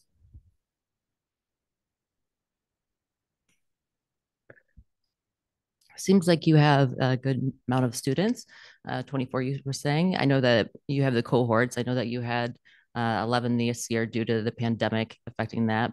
When you're saying this 24, do you feel like that's a good number, or do you wish it was more or less? What are your feelings on that? I think 24 is a great number. I feel like we're getting back to our baseline. In 2009, our program really expanded and we had about 30, 35 students. And I think the reason was people were getting money back to the school to go to school. So people were motivated to continue learning in that aspect. And now we have the Michigan Reconnect program, and I don't know if that has an impact. I'm sure somewhat it does have an impact on the students who do want to take courses to become certified interpreters, to be exact. The 24 students, our class sizes are about 12 and 12, so that's a good size. With the ASL classes, we have them about 15 and 15 respectively. And then the interpreting courses are about 20 and 20 respectively. I know that you don't have the specific numbers or the percentages for the pass of credentials, passing grade, but do you have a feeling about what that number might look like as far as a percentage, or out of those 24, how many of those actually become certified? So 24 out of the next, like the following cohort, I can't say for sure, but the program does fluctuate, 30, 35%. I know me and Kelly were talking in the past. It did fluctuate as well. I want to ask you another question that actually just came to mind. How about the 70% of people who don't pass? Do you have a feeling that there's a specific barrier that's preventing this, or do they move into a different career perhaps that's related to deaf people? What is that 70%? What are they doing? That's a fascinating question. I went to the Celebration of Life last Sunday, and I saw a lot of old faces and a lot of people who didn't become interpreters and some who did. And I did ask them. Some ended up becoming an ASL teacher at schools. Some took the program because they wanted to communicate with their deaf child.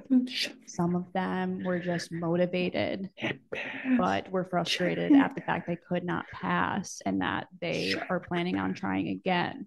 So we're trying to provide more support for those who are willing to try and obtain certification again. Maybe we have a auditing class that provides mentorship opportunities, really trying to encourage those students to pass the exam. What else? I mean, a lot of the students end up in different fields. Yeah. Okay, I'm done with my questions. Are you sure about that? This is Sarah. It's Diana. Let me get the camera on Diana. So I'm going to ask the same question that I asked all the others. Do you plan on having a deaf interpreting program in your school at OCC? Yeah, I think that's a great opportunity. Right now, we have a collaboration with DPAN, and often they pull in people that are from out of state. So DPAN and OCC have been having a conversation about trying to see how we can collaborate more and get more deaf interpreters in the state of Michigan. It's a huge need and it's a huge opportunity for jobs for deaf people here in the state of Michigan. And OCC is open to exploring how we can establish a DI course. I know that we did have one deaf student who had interest in progressing with those courses and was willing to adjust and accommodate, her needs. And we were willing as well, but that relationship didn't work out on her end, which was fine. Again, we're open. And I have one more question. So your students that take the exam or the English proficiency, do you require that prior to their graduating? Or do you know if most of them pass or most of them struggle? What's happening there? So my understanding, remember I just jumped into this position as program coordinator, but my understanding is they do take the test before they graduate. And most of them are passing. It's a pretty good pass rate. I think we have a high pass rate here.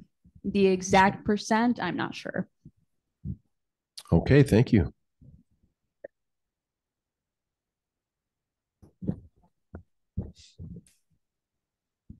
This is Miriam speaking.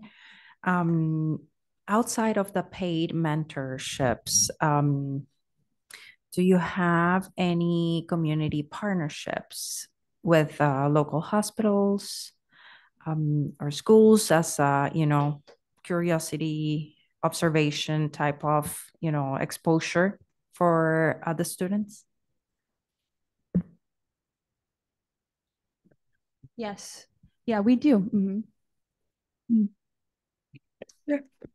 We do have some partnerships with K through 12 schools for observation opportunities. We collab with DEF We have collabed with DPAN as well. Hospitals are a new partnership for us. I know that at OCC, we have a nursing program here. And we are considering trying to collab with the nursing program. But my plate is very, very full right now. So hopefully we can hire a second full-time staff and see if we can explore those partnerships more.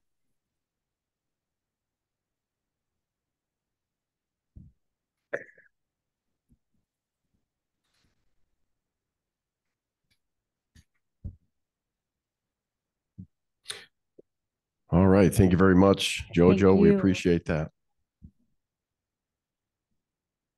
Bye.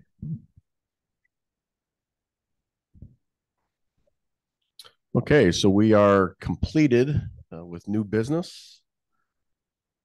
And we can move on to an update, partnership update. And for that, we're going to be going back to Zoom. All right.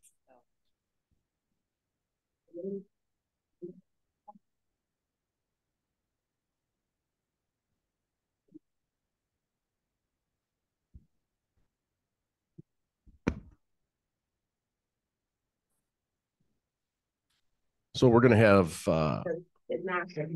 we're going to hear from Innovi Strategies and Shane Feldman. Your specialization in legal interpreting, and that specialization in legal interpreting becomes working for the police department. I don't know if Shane and Sam can hear me. I think they can. If you guys are up next for Innovi Strategies, told me that they wanted to sign up for the SLI program. Thank you. So I started advertising, becoming an interpreter. The wonderful world of interpreting and why they could, if they are thinking about it in the back of their head, possibility maybe why you may want All right, to can I jump? Do it. I'll wait till Sarah's ready. JoJo knows I can hear you on Zoom. Excited about this spiel because I truly have so much freedom and I love what I do. Okay, sorry, before Sam, oh. Yeah, one second.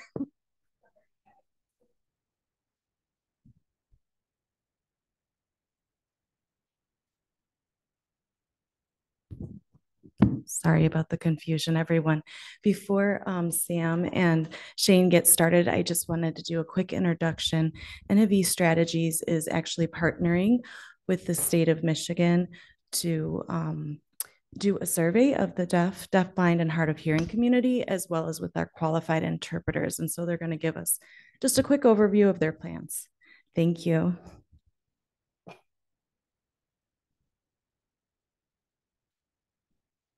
Okay. Can I pull up the, can I share my screen?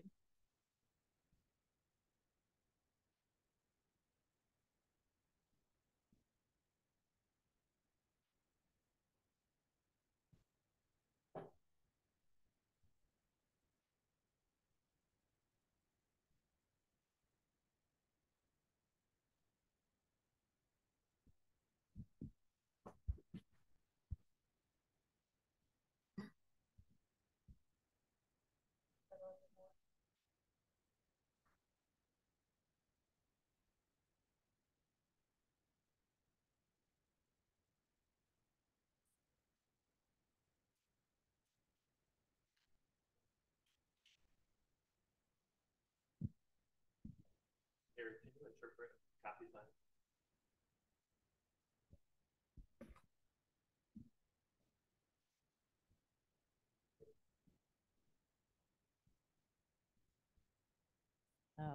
Carrie can't see on the map.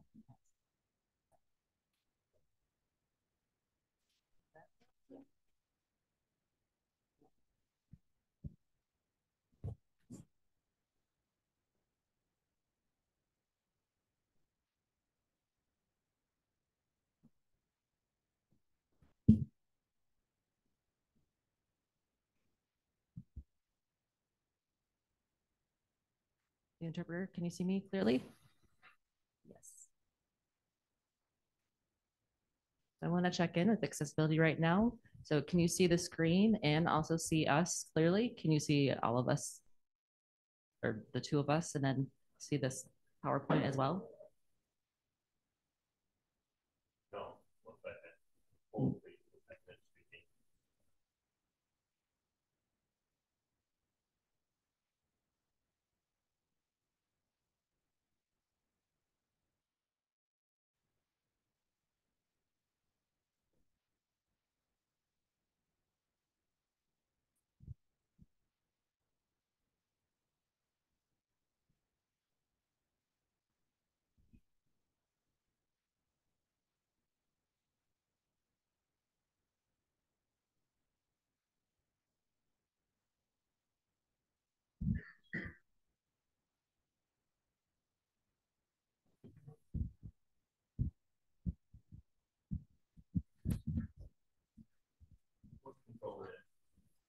Speaking.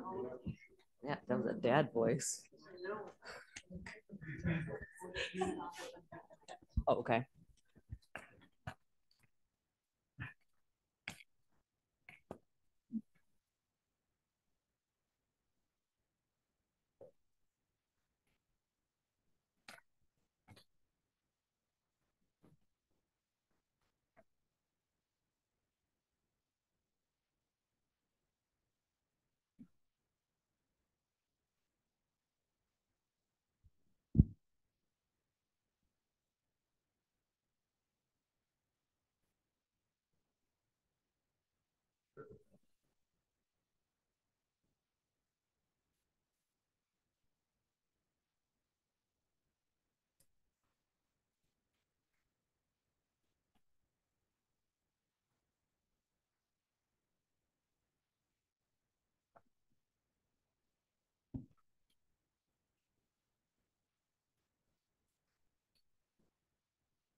Sarah.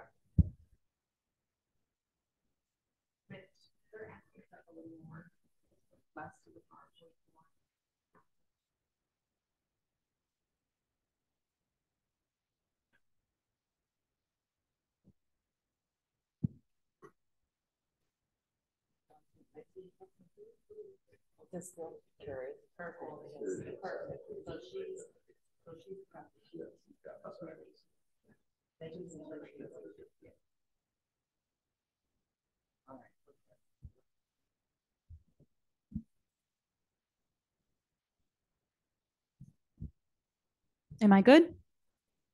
Hello, can you see us clearly with the screen share? Can you see me and Shane both? Are we all good?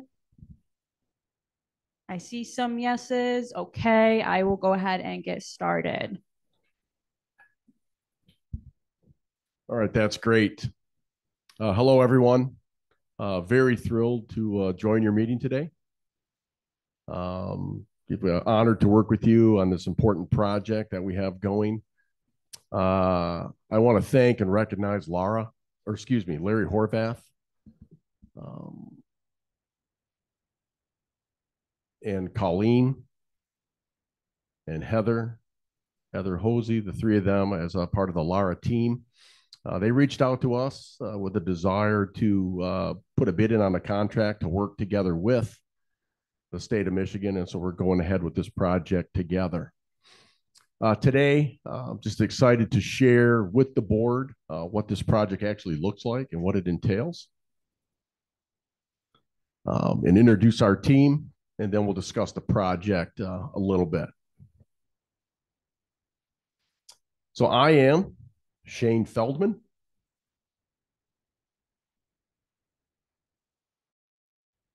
And I'm a white male with a beard, kind of bald, gray shirt with a collar and a gray background. My sign name is Shane, like this. And I am the CEO of a company that is called Innovi Strategies. And I've noticed the spelling is kind of an issue. So we got a sign that we came up with, VV. So good to know. We can use that sign going forward, and that will identify who we are, Innovi Strategies, in our company. We're an organization that leads consulting. There's a lot of different organizations that we work with around the United States. For example, nonprofit organizations, educational institutions, some for-profit businesses, but mostly we work with state agencies. And we do these types of projects, and we have several types of projects ongoing with other states as well as Michigan. Feel free to check our website and see what those are. This project is very important.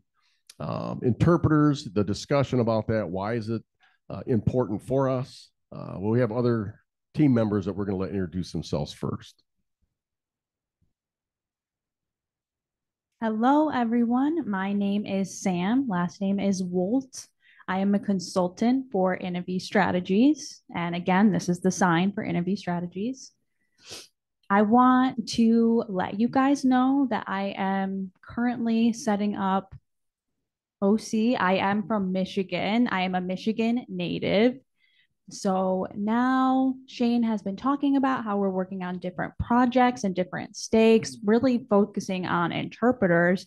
And I'm really happy to be back working with my home state of Michigan. I am thrilled to work with you all. So I do have an interpreting background, and now I am learning I learned how to be an interpreter in Michigan, and I graduated from LCC. So it's nice to engage again with the community and have this project with you all. I'm really looking forward to it. And I also want to mention two other team members that we have in case you happen to see them. One of them is Melissa Yinkst. She's a consultant with our company as well. Some of you may have met with her because she's involved with the Michigan School for the Deaf search for the head of school right now. She's been involved in that project and supporting that and other interpreter assessment projects. And then we also have Davin Searles. This is his name sign. And Davin is from Rochester, New York, and he focuses a lot on company system supports for the projects. He's involved with strategic consulting, planning of the projects, and et cetera. Melissa's from the state of New York. I am from Maryland. So now we have an opportunity to explain the project, what's going on, and what it looks like. Next slide, please. So this project is called a needs assessment project. In order, the goal of the project is to build a strong relationship, understanding between Lara, the deaf community, the interpreting community, people that hire interpreters, anyone really who is impacted by interpreters. And that includes specific groups, families of deaf people, hard of hearing, deaf blind, deaf and disabled. And also, ASL interpreters are in every segment, educational interpreters, legal interpreters, medical interpreters, deaf interpreters. So we can see that there's many different layers in that community when we speak of interpreters. So our goal is to get some valuable data that is going to assist in getting information specifically, like what are the needs? It almost looks like what are the gaps? What is missing? So that the state can address those gaps and try to fill them. Also, what are the challenges that come up? What serious issues are we battling? What barriers are there? What do those look like? And then also, what is the vision for the future? How are we going to be successful for those communities better in Michigan? So I joined the meeting earlier and I did see some of the comments by the IEP programs, and that really helped us to gain some insight into some of the issues that may come up. For example, I really appreciate some of the questions that the board had for those institutions. You know, what are you doing, you know, to learn more about the pipeline of interpreters in the future? If we had a magic wand, you know, what would we do? What does that look like? What would we help the community with? Those are great questions. And we're going to do the same thing, and not just for IEP programs in general, but for all different facets of the interpreting profession. And so the goal is to bring that data forward so that it will help Lara take a look at and figure out what is the next step. You know, what deep issues, what type of information can we address with the data? In Lara, any organization in the community, for example, the Michigan Association of the Deaf, Myriad, you know, all of them are motivated to really get involved and support this project and support the community with the association, with the legislature, and with those different groups, how they're each impacted. How does it impact hospitals, healthcare, hiring? Who are the interpreters that are being hired? So, I mean, finally, the goal really is, you know, we believe that we'll do better in the community with better information. So strategically consulting to get that information, collect it, make decisions based on it, and develop the correct strategies in the future. So that's really a summarization of what the project looks like.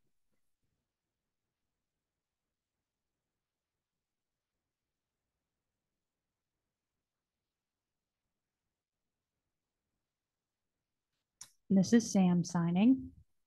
I want to take this opportunity to really expand on what the timeline looks like going forward for this community, with the understanding that right now, and so we are in that column all the way to the left, phase 1.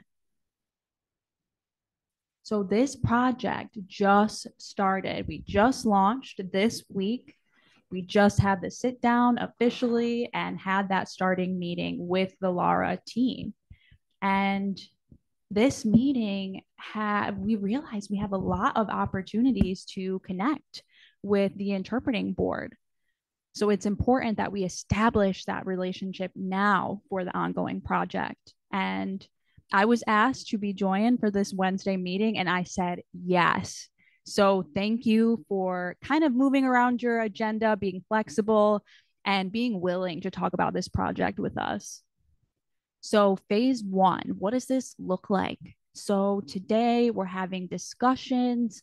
We're talking about the foundations of the project, but this project will officially, we'll have an announcement video in sign and English that will be released to the community so that they understand how they can be involved. So today is kind of like the pre-announcement to the announcement. So that will be coming. And we really want to start building a rapport with the board, with the community as well. Like Shane mentioned, we really want to make connections here, explain what our project is, and make sure that the community understands our goals and objectives and that they feel comfortable being involved ongoing. So phase 2 is data collection. That will start around December to January. And that will be a virtual survey that will be sent out in sign and English. And we'll work with the board, with community members, representatives to make sure that the survey itself is accessible and that the questions are satisfactory based on their needs. We will host focus groups as well, one-on-one interviews, a variety of groups that really include anybody who has their hands in interpreting services. And then moving on to phase 3, that is the assessment and data analysis. So Michigan interpreters all over the state, we will be assessing them and developing a report to show Lara. We'll have an outline foundation as well, and we will have that for your continued efforts. This project for Lara is going to be a long-term effort. We are going to be adjusting and changing as we go. It's not going to happen overnight. We recognize that. This assessment is really the first step for establishing a foundation onward. And we are going to be using evidence-based findings from the community.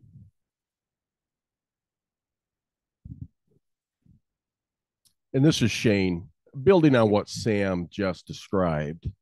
I think something that's very important to remember, and I also think it's wonderful that Larry recognized as well, Lara recognized, is that this is a first step, right? We're recognizing there is a lot of steps that come after the first step. So they decided this approach because they recognize that, you know, we need to understand what we don't know first, and then we need to look at how do we design that going forward. So we're all in this together. We're supporting Lara. We're getting support from the board, the community, and we'll see what this journey looks like together.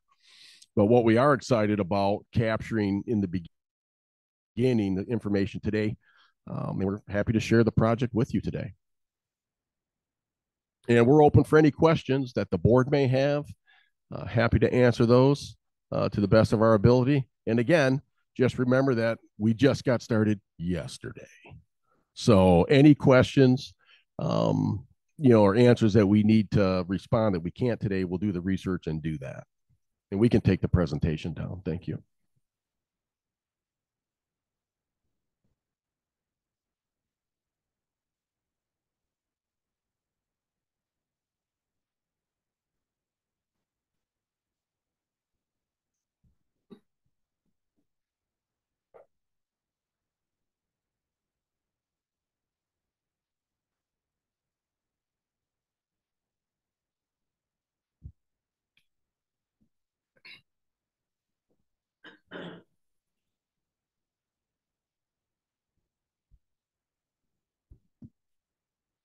One moment. We're figuring out some video issues.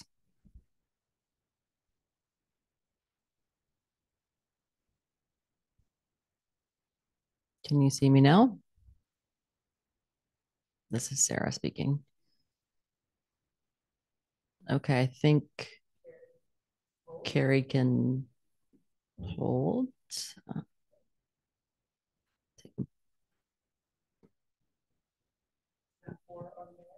There's nothing. Okay, the problem is that our Zoom audience.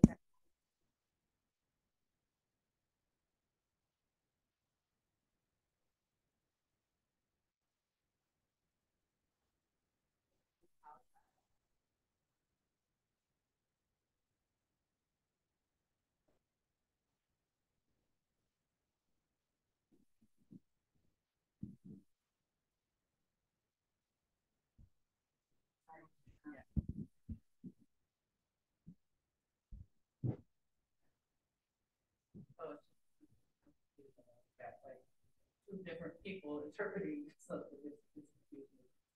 So I just want to apologize for the audience who didn't get a chance to see and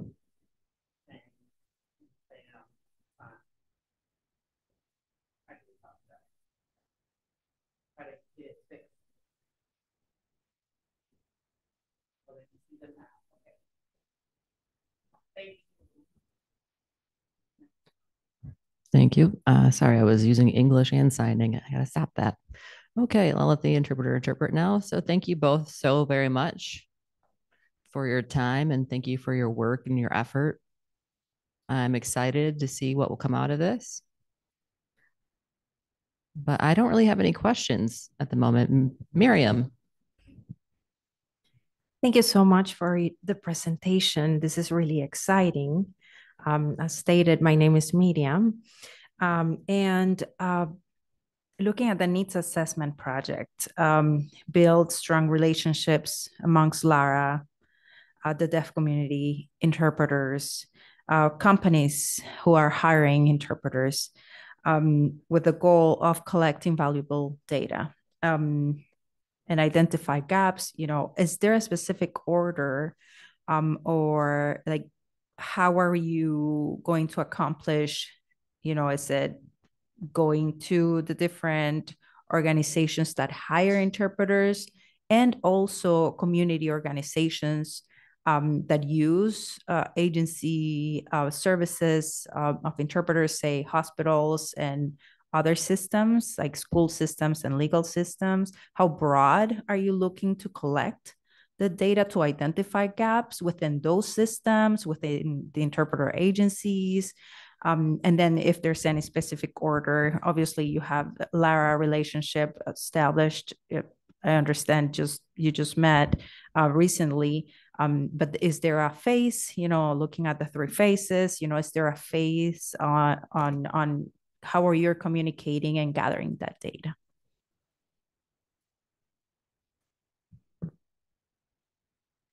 That's a great question. Hold on one moment. This is Sarah's. Can we move the captioning, please?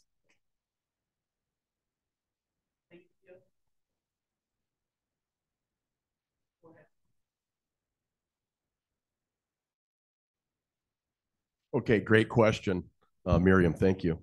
The goal of this project as we get started. Are we good? Are we good now?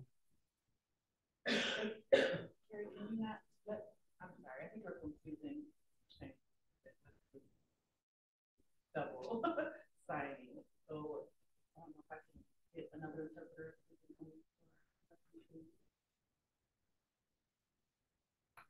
Thank you.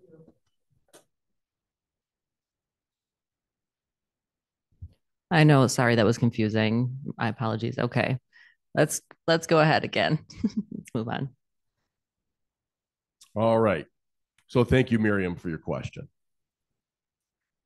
So the goal in the preliminary part of the project is to be broad. I mean, we want to keep it as broad as possible, meaning that, specific tracks we're not really going to look at. We're not going to do that yet. So to identify a few key groups, key partnerships would be the deaf community who get services from interpreters, the professionals who provide those services, and those that hire interpreters to provide those services. So a lot of different perspectives there. We need to get all of them so that it's inclusive. In this project, is going to try to capture, basically issues that arise. Then we're going to talk to those with the agency, with LARA, and then we'll focus the project a little more specifically on those specific issues. Our goal is to be broad as possible at the beginning of the project.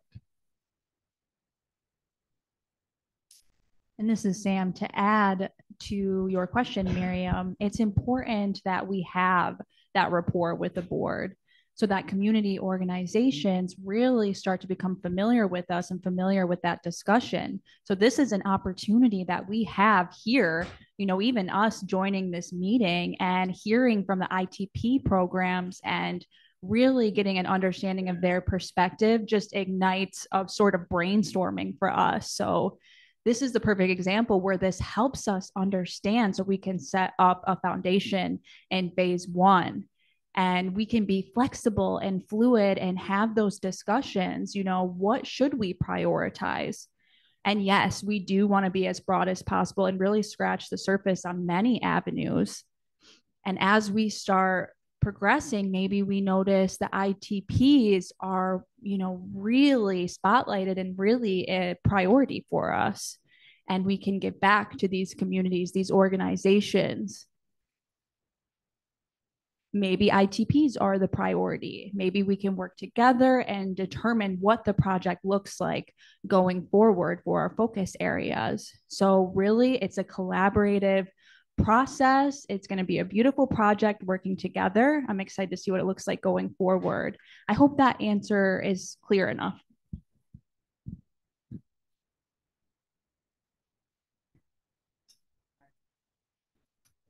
Diana.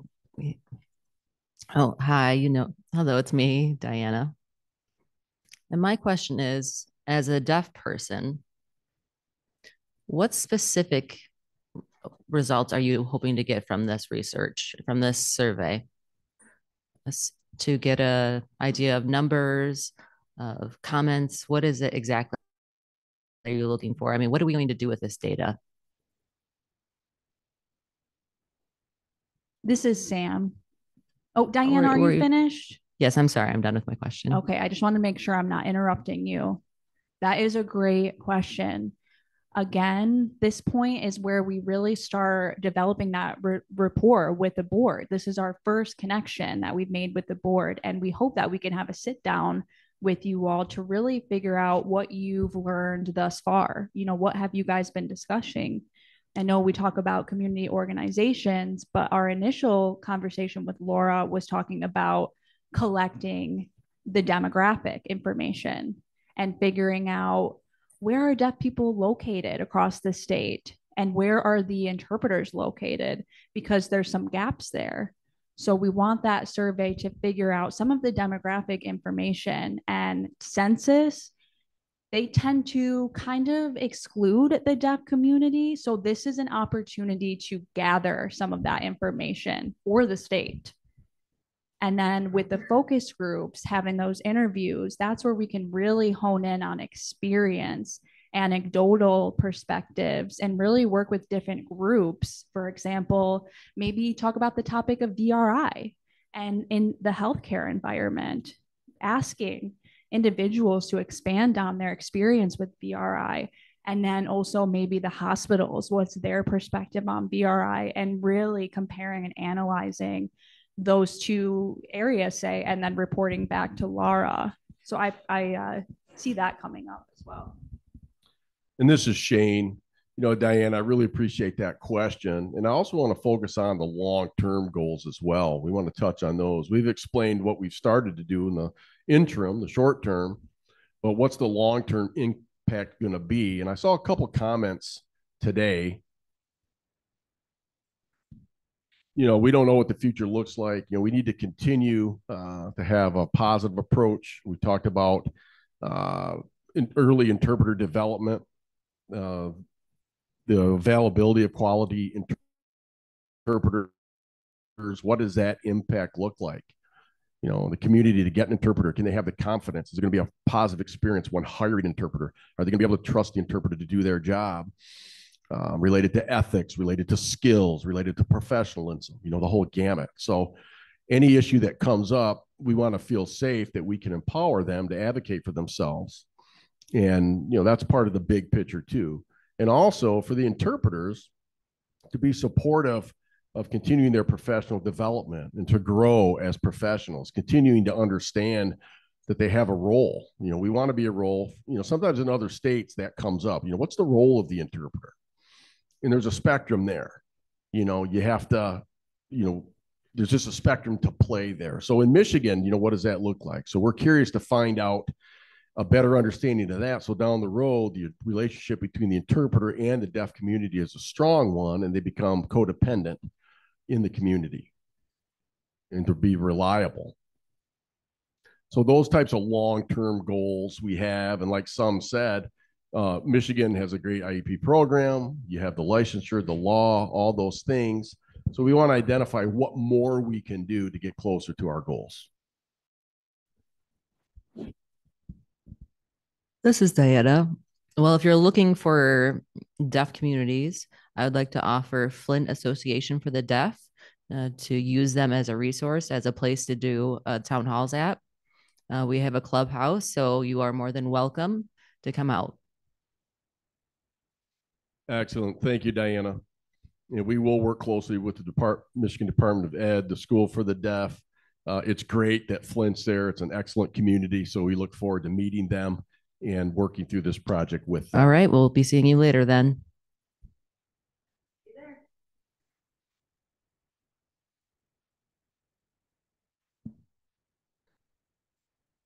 Okay. Thank you very much. Thank you to both of you, to Shane and Sam. Thank you for all of your hard work that you are doing with us and with Michigan School for the Deaf. I'm a parent of a child that goes there, so that's exciting to hear all that. Thank you.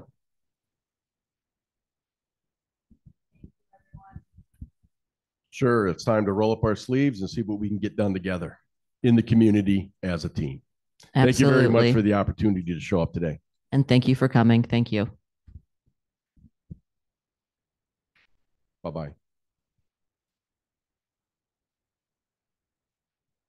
Okay. I know we know we're running out of time here, but we do need to start wrapping up. We need to move down the agenda. So department updates. Heather. Sarah, I know that we are running short on time, so I think what I wanted to do really quickly is, because I want to allow time for public comment, which I think is really important. I just wanted to do a quick introduction of a couple of our healthcare surveyors.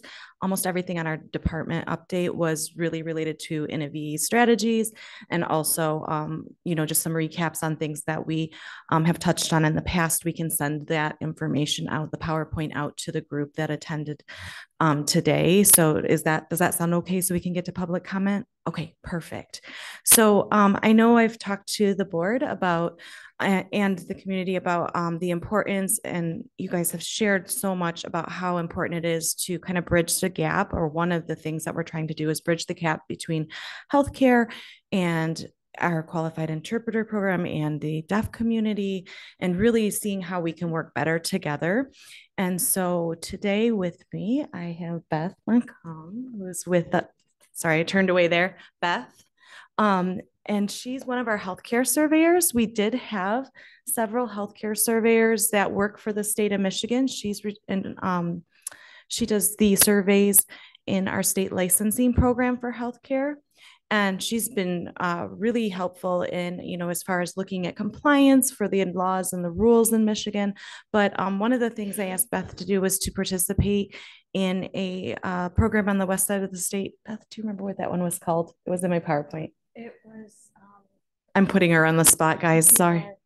It was regarding deaf blind. Jill Goss did it. Oops, the deaf blind patient. Deaf blind patients in healthcare settings. Thank you for the reminder. So she participated on that. We had several others that are on our team that were not able to be here today. They're in Texas today, but they were also surveyors on our team that have come, kind of started to work with the QI program and the deaf and deafblind and hard of hearing population and community to learn more and how we can bridge the gap between healthcare and the medical world and see what we can do to better meet the needs of the community. So we're at the beginning stages, but I did think it was important that you guys could kind of put a name and a face together for one of our many healthcare surveyors. We do have 4, I believe, on Beth's team, right? 4 healthcare surveyors on your team? Three currently, and then substance use disorder, right? So 4. 3 with Jim. Oh, 3 with Jim. I'm sorry, guys. I'm trying to keep up here. I'm going without my PowerPoint. So we do have them starting to work on that. We also have a long-term care, and which means nursing homes basically, and homes for the aged group. They also have several individuals that participated in that meeting to just see what are our opportunities to kind of bridge some of the gaps. So I thought it was important to share that today, especially since Beth was able to come and join today and just kind of put a name and a face together. With her also is Erin Dittmer. And she's one of our liaisons for the Bureau. She does a lot of support activities, including supporting some of the board activities when needed. She's been willing to help out and jump in on some of that. So I just wanted to also introduce her since she's part of our team. And I think that covers everything because I know we're so short on time and I do want to allow time for public comment. Does that work? Any burning questions for the Bureau that you guys have been waiting on? I think we've been in communication a lot, so.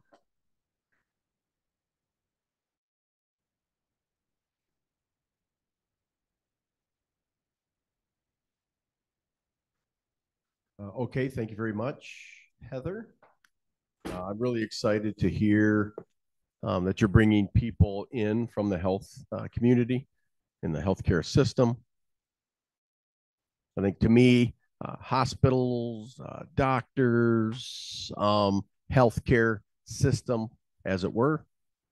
I think the deaf community would be happy to hear that because that really is a nightmare dealing in those arenas for the deaf community, to be honest, just to be blunt.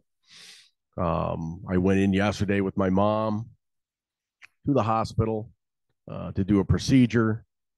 And really, the thought before I went in was like, if they don't have the right interpreter for her, then Lara's going to hear from my mouth tomorrow. Luckily, fortunately, the interpreter was great and it went well. We didn't have that issue, but that story is the story of my life. That is the story of many deaf people's lives in the deaf community. So they're scared to go in. They're scared to be forced to use this or that, just so much stuff. So we could go on for 2 hours about that, but thank you. And I think we're ready.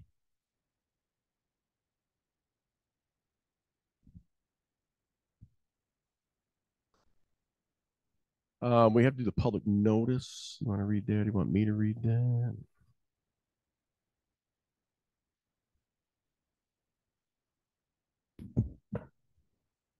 This is Colleen speaking. I've been asked to mention the public notice for 2025. The proposed dates are January 29th, 2025, a Wednesday at 10 a.m. for the board to meet. And the location is Lansing Community College, LCC West Campus, which is where we're at in person at the moment. The next date is April 9th, 2025, Wednesday at 1 p.m. Lansing Community College, West Campus, this location. And the third date for meeting in 2025 is October 22nd, Wednesday, 10 a.m., Lansing Community College, West Campus, this location.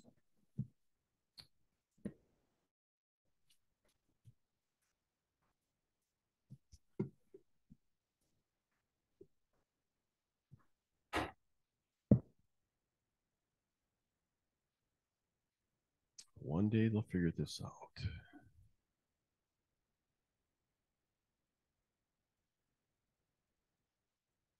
So thank you for the reading of that. We need a motion.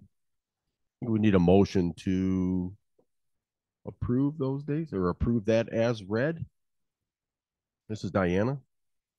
I have a question first. I'm wondering when we're talking about, are we talking about having any meetings in the evening so that we can invite more people, deaf, hard of hearing, people that work during the day? You know, a lot of people work during the day and they can't attend. So I think before we talked about maybe having one date in the evening. Am I wrong? Nope, that's correct. You are not wrong. You are right. And that is something I really would like to bring up. I wanted to bring that up. We need to approve this, but because there's so many people, there's a lot of interpreters who have come to me who are not happy about the fact that we're hosting the board meeting for interpreters when over 50% of our interpreters are working in the school system.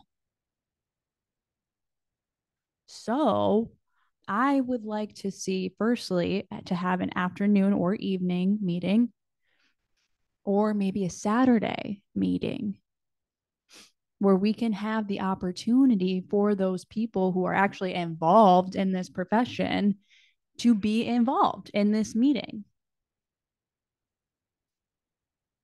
So I'm not comfortable with approving this. That's my 2 cents. Diana? So can we table that? We can motion to table? This is Mitch. I'll make a comment. I assume we could table it. However, this is for next year. Next year, it's our next meeting. So that's, I mean, for January. So we either approve the first meeting or we, I understand there's some scheduling conflicts and issues. It's very hard to have a place that has both the technology so that we can have a hybrid meeting, plus Zoom. I think we don't always have to have a hybrid meeting. I don't think we always need that. I think it's nice, but maybe we don't do that every time because we can't. And I'm looking at you, Diana, but I mean, I'm looking at you, but I'm not like. No, I understand. I'm reading your mind. I'm just looking at you while I'm talking. So I understand the BCHS needs to lock in some dates. We got to, there's things to fund, there's places to get, or places available. So I agree. I'm not comfortable with this one, having only it in the day and having it only here in Lansing. I am not comfortable with that. And I'll ask BCHS, is it possible to do an evening or not possible? Is that even possible?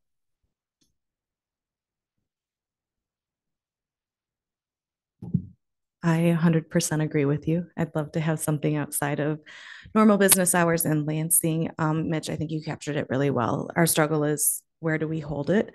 Would it help if we I know we sent a survey out to the board a little while ago about some ideas on where we can hold it, on the times we can hold it, that will give us the capabilities of what we have here. And I know nothing's perfect, right?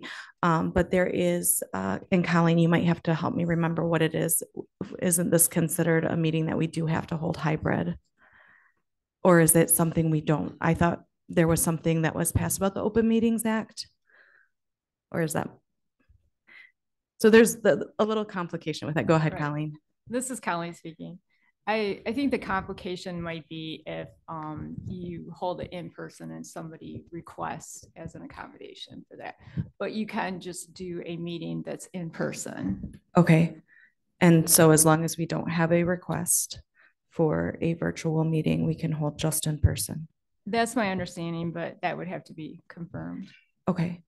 I mean, I have a few thoughts on how we could do that. I know there's been requests for hybrid as well. So, what's the best way to balance that? We are very open to looking at outside of the normal business hours, the Monday through Friday, that type of thing in a different area. We have looked and spoke with several conference venues. We need your help. Maybe that's what I should just say. If you guys are able to help us with the board to get us in the right spot that has the capabilities that we could do. Just so you know, I already have people throwing out ideas right now. We're already seeing that. So I do believe that you're going to find that place after this is over. I do believe that there will be options. This is Mitch speaking.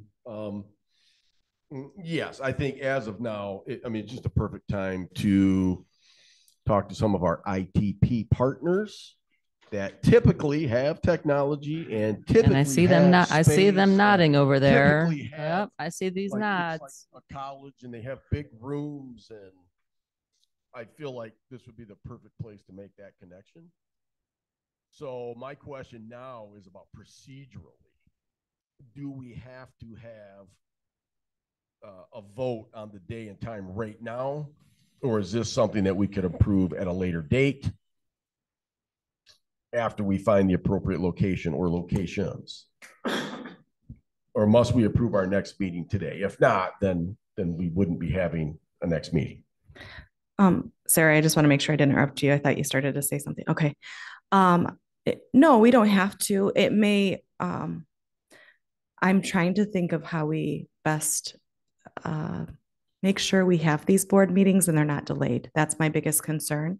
If we don't have a plan, because obviously we have to vote on what's and what, where and when and who and how and all of that. So as long as we have a plan moving, I mean, just know that it may get a little delayed, just trying to coordinate where and all of that, all the moving pieces, because the QI team and I tried to,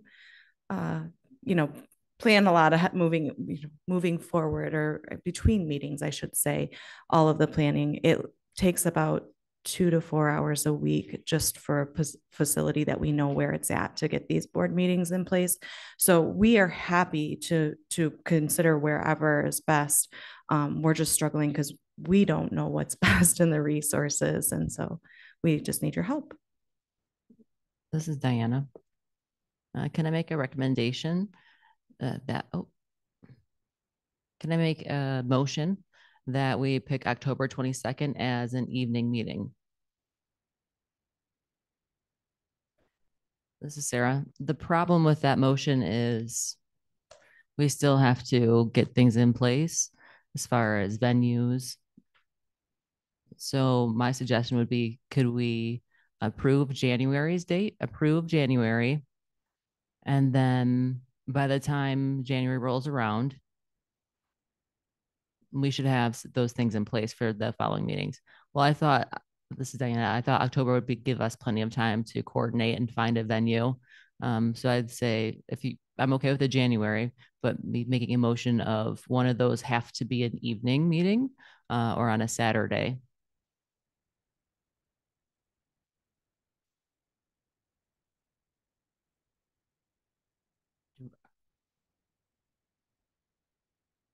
Okay.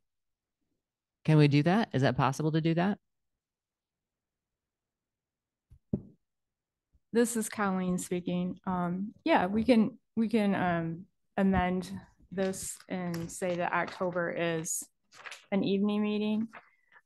Really, I think we if you grant us permission to post this too, we can work it out with you the times as well.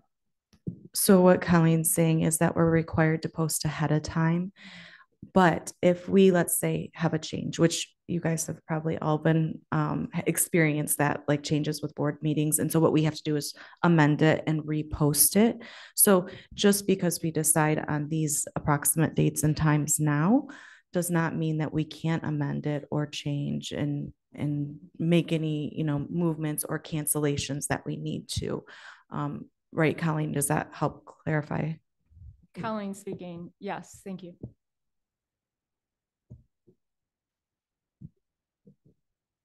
This is Mitch. Hello. Okay, there I am. How many meeting days and how much time before do we have to post? So do we have to approve all of those dates at this time right now for purposes of public notice, or can we just approve the January date at this time? We can just approve the January date. It would be helpful to have at least an idea, but we don't have to because we obviously don't know when and where it's going to be at and what times and dates. So, I don't know what the other schools require, but as far as contracts and stuff go, and if there's availability, that'd be something we just want to look at. But we can just start with January and go from there, unless Colleen, you had more to add to it. She may be pulling her hair out right now with me saying that. This is Colleen speaking. So usually at the beginning of the year, you post a regular schedule. So we have, the board is going to meet in a regular session for XYZ. What you can do is you could go in and amend that. You could revise that notice. So if you wanted to lock in the fact you're having 3 meetings next year, and then, the location, the time could be to be determined. You can go back in and redo the notice, but you're just giving notice to people that you plan to have the 3 meetings in 2025.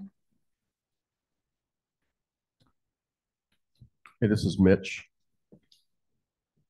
So, Colleen, you're going to have to help me with Robert's Rules of Order because I believe that Diana has made a motion. I haven't seen a second on that motion. Yep. I would like to. Okay, Diana did make a motion. So, I would like to propose a new motion. This is Colleen. There is a motion on the table. If Diana wants to revise her motion or withdraw it, otherwise you're required. I want to withdraw my motion. Okay. If there's no objection, then the motion is withdrawn. Okay, this is Mitch.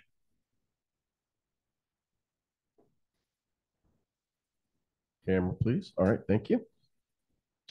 I move that we approve the January 29th, 2025 meeting of the Board of Interpreters at 10 o'clock a.m. here at LCC West Campus, and announce that to the public, and that we intend to have 2 more meetings during the year. Does that satisfy the requirements, Colleen? It does, yes. Okay. Can you also add that you give us permission to post this? And I'd like to add that we give permission to post this notice. I second that. This is Sarah. All in favor? Aye. Aye. None opposed? All right, the motion is passed. Okay. Public comment. Do we have any public comment?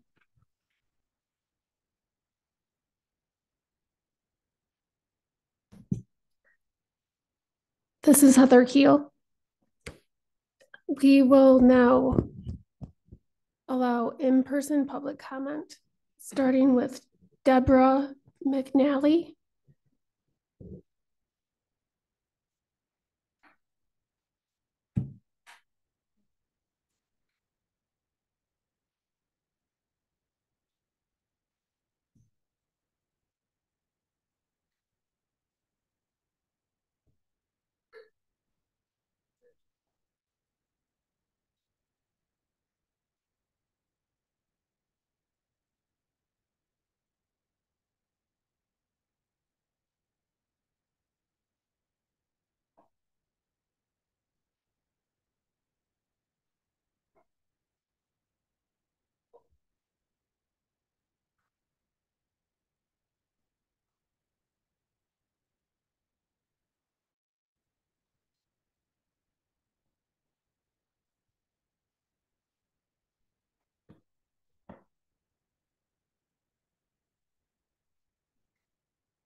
Can the camera come down? The interpreter's camera, so that way it's accessible.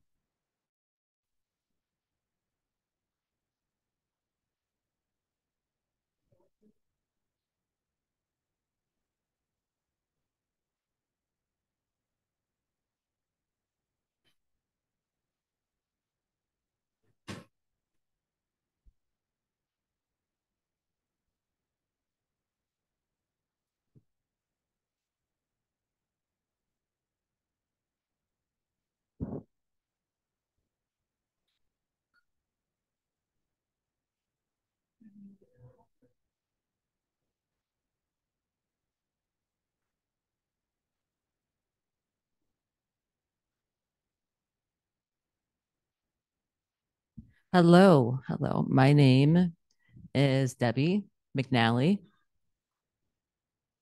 Michigan's Deaf Association, Region 2, Southwest, part of the board. We just elected me back, they elected me back in February. So I'm engaged for the Southwest. I'm I was unexpected to see the deafblind are screaming for help. And so I came out to see what their needs are. And personally, I'm deafblind as well. So I know what it's like to experience that. It's very limited. There's not enough communication access for emergency or last minute requests. But if things are planned, it's fine. So I went to Grand Rapids, and my husband, Lawson, he's the president of the same association, and went out to help them write a letter to their legislators. However, but to see what is going on, for what's been going on since June 10th, September 24th, and yesterday was worse than I thought because of SSSP. Maybe some of you don't know what the acronym means. It's support, service, provider. So that's a person who provides support, and that's beneficial. They would earn credits from a community college or university or college, whether it's sign language classes that work closely to an ITP. We're happy to join that in that. So I've gone out, and it seems like there's a lot of frustration that's being expressed about not getting SSPs. However, the coordinator had tried their best to reach out to multiple community colleges, and one of them didn't respond, which was unfortunate. And I helped her as well. And then I started thinking, I know that we are quite strict with the qualified interpreters rules and the CDI. When we're talking about that, it's very difficult to find a CDI, which is certified deaf interpreter. And there was some at one time, but there's no longer there. And then SSP, I understand there's a shortage because of the access in the community. It's hard to find them out in the community, but for Grand Rapids, I was astonished to see that Grand Rapids Community College wasn't engaged in today's meeting. That was quite surprising to me. And seeing what's going on there as far as being able to get an SSP. So we did send a letter to the board last Saturday that we wanted to expand and improve because you can earn credits, and also there's funding. I know that most of you are saying that you aren't able to do things because the cost of living. So I would like to add that into there. I hope that you all agree with me. So thank you for your time with me today.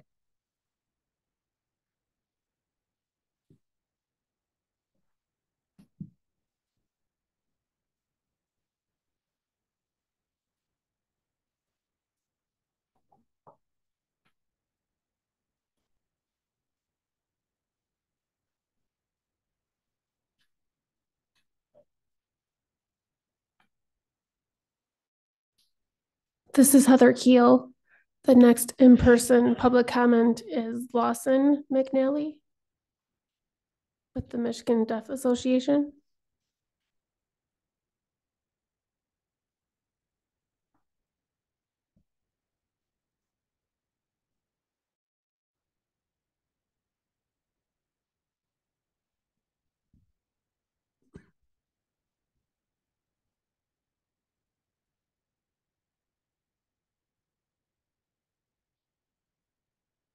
Oh, I took my phone out so I don't get a call while I'm talking. But hello, as mentioned, my name is Lawson McNally. I am the new president of the Michigan Deaf Association. I just want to make an announcement that we're very happy to be back as a 501c3 organization. We got our accreditation, and now we can go to work. So every community out there, very happy to work with them. I have been in North Carolina for 26 years. I came back home 3 years ago, and I see that Michigan has changed. Michigan is different.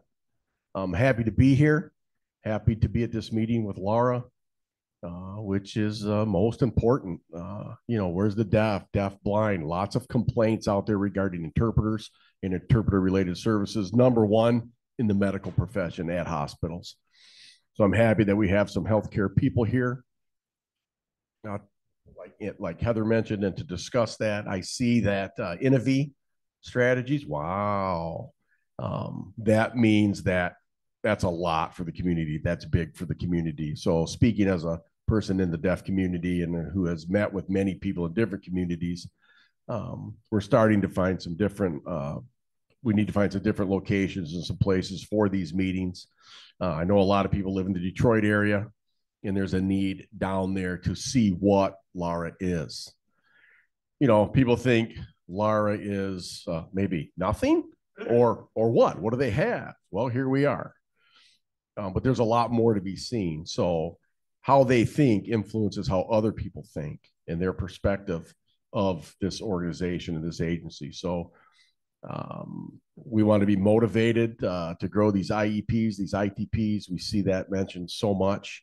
And we're going to have a board meeting for the first time October 27th, and we're going to share this information that we gleaned today with them. And most important, so that others can take that information and go out and share it with their communities. Like my wife said, Grand Rapids, the people on the west side of the state, they need a lot of support, and we can see that now.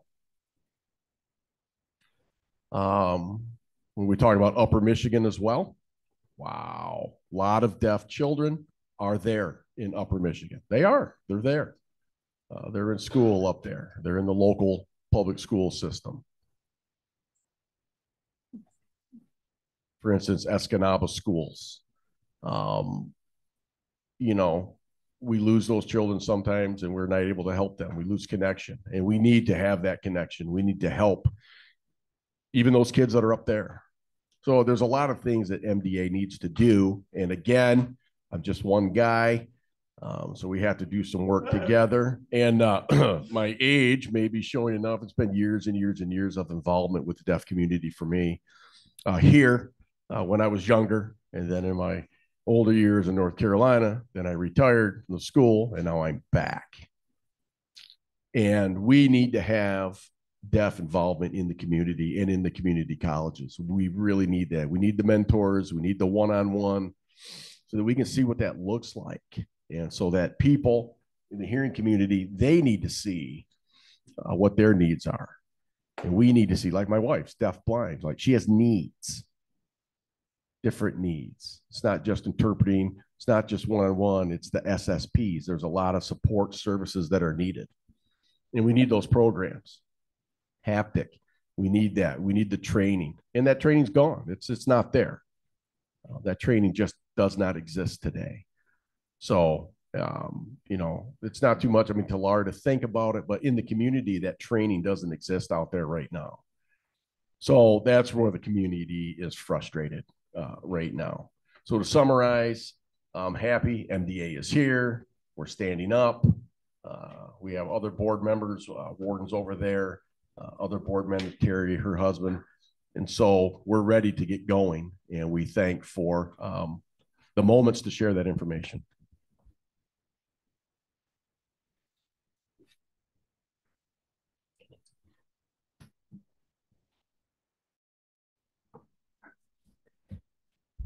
This is Heather Keel. Next up with public comment is Warren Coriel.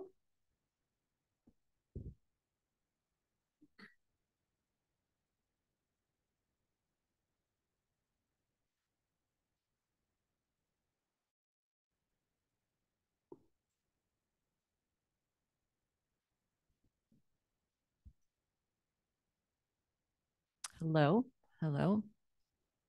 I'm beginning to wonder. I represent MDA Region 1, and my name is Warren Cordrell. And I was beginning to wonder Laura is very heavily focused on interpreters, and that's no problem. That's okay. And I'm just wondering if Laura should establish perhaps another entity that's for deaf people, another group, so that way we can get our supports that we are needing, because we're starting to wonder about that. And we're wondering about that as well. So there's 3 things that I wanted to bring up today. First of all, oh my goodness, I forgot what I was going to say. Okay, maybe I have 2 things. Oh no, the third thing. I am disappointed. It's quite unfortunate that there's a few deaf people that cause issues for a lot of deaf community. And what I mean by that is by not showing up to your appointments or canceling last minute. And what that happens is organizations and agencies start getting angry with us and frustrated. So they don't want to spend the funds for people to not show up or cancel last minute. And I agree with that. I can see that. However, these organizations and agencies are upset with us, and then they make decisions that we all have to use video remote interpreting, the VRI. They force us to use the VRI regardless of our wishes. And I don't think that's fair. That's not right. That's why punish all of us for the actions of some. So I'm wondering if Laura can amend something and some language within the law to not allow those agencies to have that much power to force us to use the VRI and to do those things. Amend the law to say something like, if a person habitually does not show up, then make them use the VRI. However, but don't punish all of us for the actions of some. Because so many of us don't like the VRI. We want an in-person interpreter present there with us. So don't discipline us and don't take that away from us. Please set up an amendment to require that you keep the live in-person interpreter, because the deaf person has a right to choose. If people don't show up habitually or there's issues all the time, then the agencies will know that that is something that they normally do and force them to use VRI. Now, I came to this meeting in May, and I brought up 2 things, and I want to follow up on those things.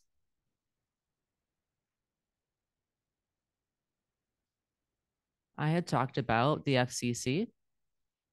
We're aware of the FCC. That's federal. I get that. I understand that's separate from state government. I get that. I understand. However, all over the country, people are getting upset with VRS, video remote interpreting, and also some of these interpreters are not qualified that are working for VRS and VRI. So these interpreters are not qualified and not prepared to work in certain settings or don't have the experience or skills. So I wish Laura could write a letter and ask for a public hearing to try to set up a public hearing to know what deaf people want. Ask deaf people what they want so we can get things straightened out. Perhaps deaf people could give you that input, and then maybe the FCC would take note and make some sort of standard for interpreter requirements nationwide, having a standard nationwide instead of it being different state to state. Standardizing I believe will help a lot in that way with providing qualified interpreters in other areas. So if you could try to write a letter and ask for a public hearing. And my third thing is enforcement. That's nothing new there. All the laws that pass don't work if you aren't enforcing them. They just don't work. Just 2 weeks ago, I had to reach out to a specialist for my children to go to a doctor's appointment. And I always ask them, I say, I want a live in-person interpreter. Nothing new. We all know the same old story. They say, no, we provide VRI. And I said, well, that's breaking the law. You have to have a live in-person interpreter. And I expanded on that, explained that to them. And they said, nope, the doctor says that we only use VRI here. But you can't enforce that. So I'm so tired of that. We always get stuck because so many places say, oh, so what? I don't need to do that. There's no teeth to this because there's no backup. There's no actual enforcement. We need to amend this so the law actually has some teeth and make enforcement there, whether it's a fine, whether it's suspending a license or some sort of punitive action that needs to be there in order for these organizations to do something and take action. We have to do this because these issues are just going to keep going and they will never end if we don't do something. I know there's a lot of deaf people who are fed up and tired of it, the same old conversations that they're seeing repeatedly. I can't go, like I say, I'll complain to MDCR.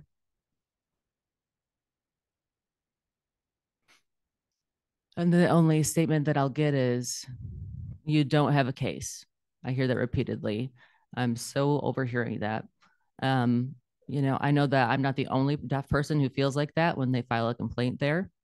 I just had a conversation with Annie today, and I'm going to try to reach out to Michigan Department of Civil Rights again to see if we can get through to them, because I haven't gotten a hold of them in a long time. And we can't get attorneys. A lot of these attorneys don't want to take our cases. They don't want to be bothered with us. I only hope that MDCR and the Attorney General, those two will take action, because so many of us don't want to write a big old page where we have to do a report. We don't want to do it that way. That's a problem with the Attorney General's office when I file a complaint. And the Michigan Department of Civil Rights needs to be more accessible as far as deaf friendly. There needs to be more access to that process. So I hope that you will amend enforcement, because that's key, and that'll solve a lot of issues. Thank you.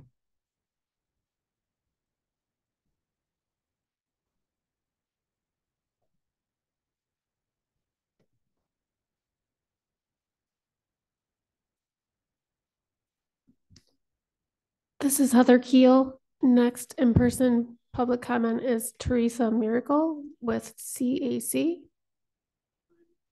She's declining. Next up, we have Karen Mrazek.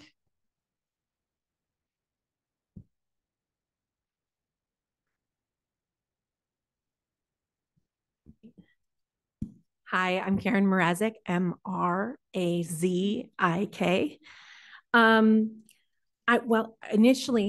First I'll start with this. Thank you to the board for all of your hard work and your continued efforts in improving the profession and making sure that we're providing access for our deaf, hard of hearing, and deafblind communities. I appreciate everything you do. This is not an easy job, and your willingness to be on the board and to do these tasks that need to be done. I appreciate all of you. Initially, my comment was going to be related to whether or not we're putting the cart before the horse, but I may have jumped the gun. When I first got your email, the town hall email, the Laura email about the town hall meeting, it included a comment about comments on these new draft proposed rules being due by November 1st. And maybe it was me jumping ahead, filling in gaps of knowledge, or maybe my PTSD, because I'm old enough to remember what we went through the first time with these rules. But I assumed that meant you were headed towards a promulgation process.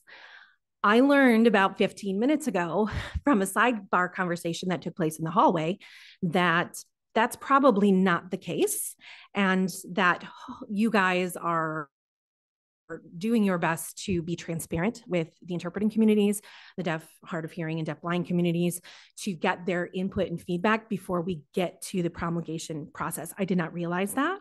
I apologize for jumping the gun. If I am the only person that thought that, I would be a little surprised and think maybe Laura could find another way to communicate that, hopefully at the town hall meeting that will take place this afternoon. I do appreciate all of the information and data collection that we're doing with Innovi Strategies, having the IEPs here today to talk about data collection and what we're seeing with interpreters. I was thinking it would be great to have a draft of the rules after we have all this data collection, but maybe that's something that you've already thought about. So I really appreciate that you're doing that. One concern that I do have as well is how are we informing the deaf, hard of hearing, and deafblind communities about these meetings, about the draft rules? Obviously, we're having a town hall meeting. How did we inform them about the town hall meeting? How did we, I noticed that you revised your notice for the town hall meeting to remove the public comment that's due on November 1st, and that there was notice made that there would not be a draft available yet because we're searching obviously to have an ASL interpretation available at the same time. I happened to click on the link that was on the interpreting website in order to get that information. There was no additional email to see a revised town hall notice. And if you look at the link, the name is the same. There's nothing on the link name to indicate that the notice had been revised. So really, my assumption was that I had already had the information. So why did I even click on it? I don't know. Luck, I guess. So, I mean, there are some communication issues, I think, that just need to be cleaned up a little bit. And I want to make sure, I'm glad we have MDA representation here today. That's amazing to hear that MDA is up and running again. And I know Communication Access Center is here, and they posted about the town hall meeting on Facebook. And DOD DBHH had a representative that was here. However, we know Annie will be moving to a new role.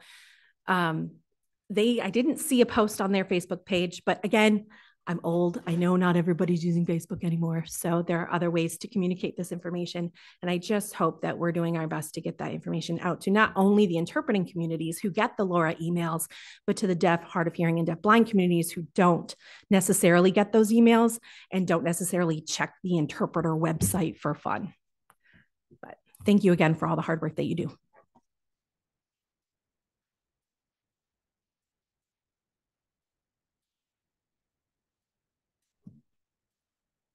This is Heather Keel. Is there any more public comment in person before we move on to Zoom comments? Seeing none, I will turn it over to Marie to read the Zoom comments, please. This is Marie speaking.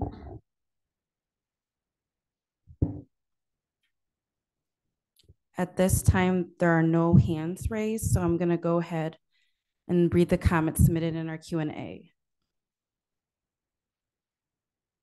In terms of the conversation about when the board meeting is to be held, there's a comment by ASL interpreter Yakata, or can we host on school breaks?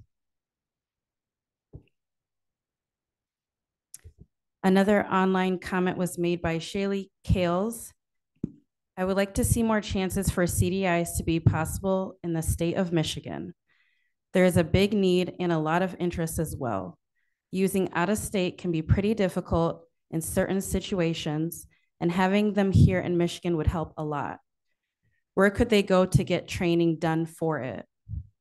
We also need to see what can be done to support ITP students to be able to get exposure from court settings, social events, and also medical situations. How would deaf people be able to let them know about local events, who to contact, etc.? What would make the bridge between the two be a lot smaller and able to encourage students to engage with the deaf community?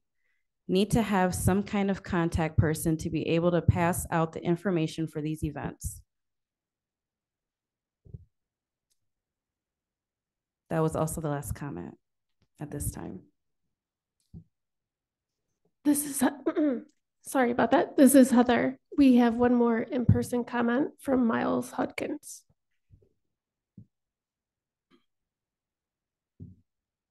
I'll just speak, make it a little bit easier than switching out over there. I did just want to make one comment. Came up to me while I was hearing from some of our members from MDA regarding deafblind need and education for our ITP and IEP students. I did want to share that at LCC, we are hosting a 6-week session from a deafblind community member who is teaching SSP basic training to our junior level students. And we are going to add on to that in the spring semester by adding a 6-week beginning pro tactile training so that those students will leave our program with 12 weeks of training towards supporting the deafblind community. And those will be approved for CEUs. We're working on that process right now so that those students can have the hours necessary to get a deafblind endorsement upon leaving our program and getting certified. We really want to grow those numbers for the deafblind community. We know that as a level 1, that's something that they're able to do. And so we want to be able to provide more access for that. We were able to get Perkins funding to support this through our institution at LCC. And so we did work on hosting those sessions. In addition, we do a similar thing at Mott where we host a 6-week educational session to expose our students to that deafblind training so that they feel more prepared when they're heading out into the work field. And so I did just want to share that. It came up while I was listening to other public comment. Thank you.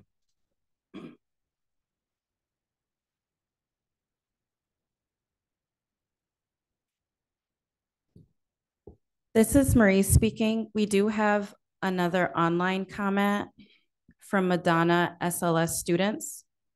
Currently, the interpreting field is predominantly white. What can we do to encourage more interpreters of color?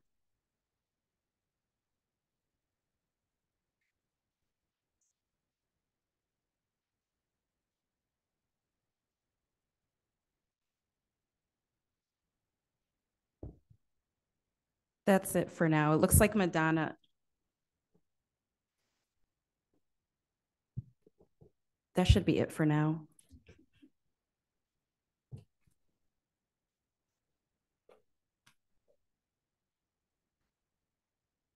Okay. Hello, this is Sarah. Okay, that is the end of public comment. Thank you all for taking your time to express your thoughts and experiences with us. Next, we have announcements. Is there any announcements? Diana says, I have no announcements, but I do want to make a comment. I was wondering, oh, one moment. Can I get the camera on me?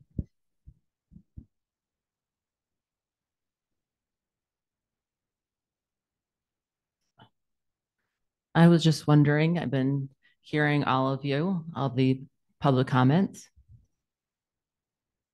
What do we do with public comment? Do we follow up on it? Or do we just say thank you and then we just leave it on the floor?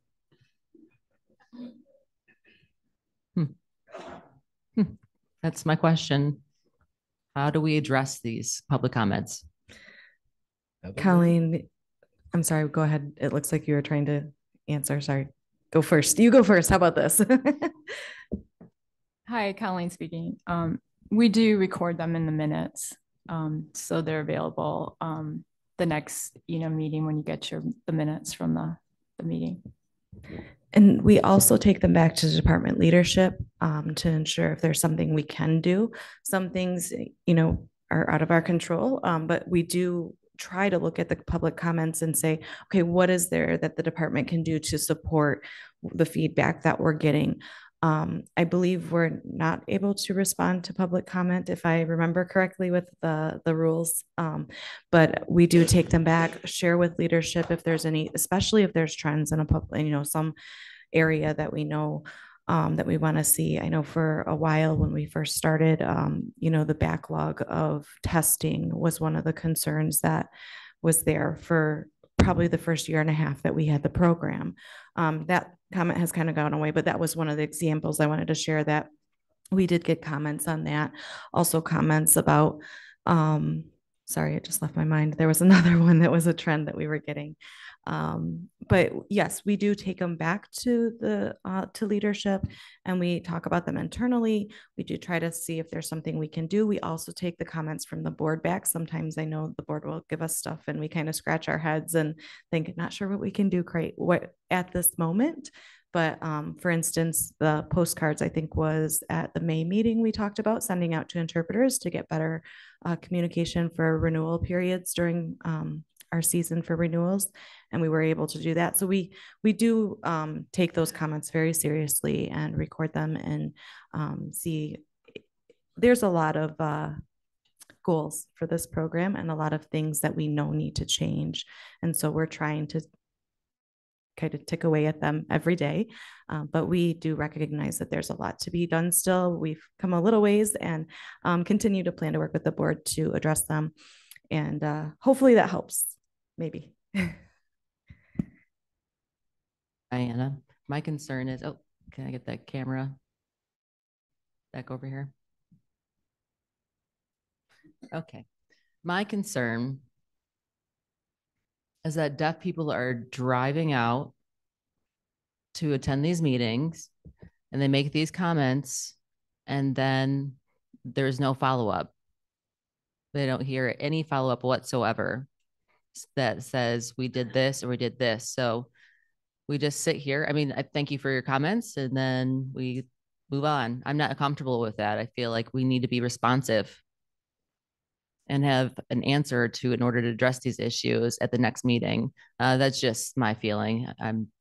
That's why not many, I think it's not right. That's why not a lot of deaf people come or hearing people, because what's the point of coming if I'm going to give this public comment and then nothing's going to happen as a result? That's just my pet peeve. This is April. I have a question. Camera, please. There we go. So I have a question about that. I know that public comment, we can't respond, right, during public comment, but can we, and I know Colleen, you said that we document those in the minutes. Can we, as subjects come up or topics come up, can we add that to the agenda for the next meeting? I mean, not an answer, but a discussion on that topic. Can we use time for the next meeting so that people don't feel like they're just dropping comments on the floor? Yeah, I think that's, if you're asking me, I think that's a great suggestion, as long as the rest of the board is supportive of doing that. We may ask you guys to help us a little bit with that. Sure. But yeah. I think I would like to have some action, some sort of action. Right, instead of just dropping those comments. Correct. And this is Sarah. Do we need a motion for the committee then? Wait, do you want to make a, if you want to have a more in-depth analysis of public comment, perhaps we could get a committee so that way we could see what we could do with public comment so it doesn't look like we're just sitting here not doing anything. I didn't really think of a committee. This is Mitch. Hello. Whoa. I don't think we should just drop the public comments. I don't think we have, excuse me. I don't think we've just left those on the floor. We've sat here, we've listened, we've taken notes, and then the next agenda, we have discussed some of those again, or we've met the people individually. So I think we can be more intentional for when we get close to a new meeting, that we can ask BCHS to add some things to the agenda so that we're more intentional. But I don't want people to think we're like, yeah, nice comment. But, you know, but we cannot respond during public comment. That's a rule. But we are listening, and we are listening, and we are giving suggestions to BCHS. So I feel like that we have done that all along with public comment. Some the comments we can't touch, right? We don't have the authority. We don't. I mean, we can try to support people. We could try to tell them, hey, maybe go here. You need to talk to this group. but it's not under our purview. We're kind of limited. I wasn't sure if we could even follow up on those public comments. So can we follow up on public comments? Is that allowed after a meeting, or are we not allowed to touch that? After our meeting, we can definitely address them. Like Colleen mentioned, we have the minutes. We could put together a list and present it to the board and work together with the board to come up with a more targeted response. And this is Mitch again. So Diana, you mean like you yourself meet somebody and talk to them? Yeah, say if someone is talking about Grand Rapids issues. Is that our department or not? Are we allowed to give support? Are we allowed to do anything like that? Or do we just have to sit here and nod and then document it into the minutes for the following meeting? I understand that. And put it in the following agenda. But can we take that information from the minutes? We don't pull from the public comment in the minutes and then have conversations here ever. Maybe this isn't necessarily the right platform, but I do think that we could do a better job. This is Sarah. All right. Noted. Absolutely. And I will promise to do a better job and being more intentional. As well. Why? And this is Diana saying, I would be happy to write the recommendations for the next meeting. And this is Sarah. Yeah, we could add that into the agenda in January. Okay. Okay, cool. This is Mitch. I have an announcement.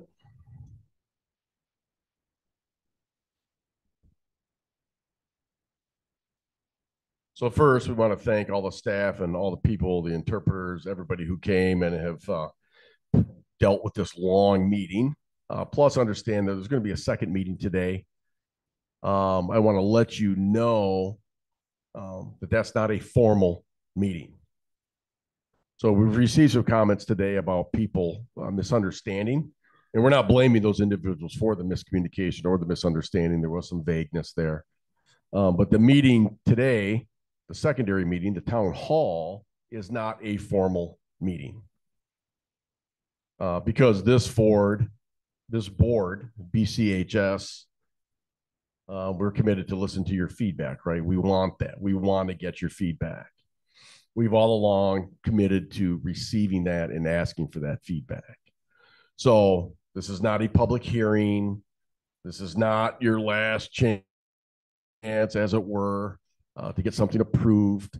We know that you're excited and you want to see the new draft for the rules. We know that. This board also has committed to making sure that it's accessible equally for everybody. So we are currently working on a video, not just for deaf people, but for all people. So that way you can see it, you can understand it, you can know what the rules are. We know that the rules have specific language with specific meanings behind it. It has to be written specifically. It's very complicated. There's a lot of big words. It's not easy for everyday people to understand. And we know that. So we want to make sure that this video will encompass everybody: deaf, blind, hard of hearing, hearing, interpreters, so they can easily watch it, be more comfortable, and understand what the new rules are. And we want to get that out, and we are trying our darndest to do that. And so I know you've been waiting and waiting and waiting. I'm sorry, you're going to still be waiting a little bit more. But that is my comment for today.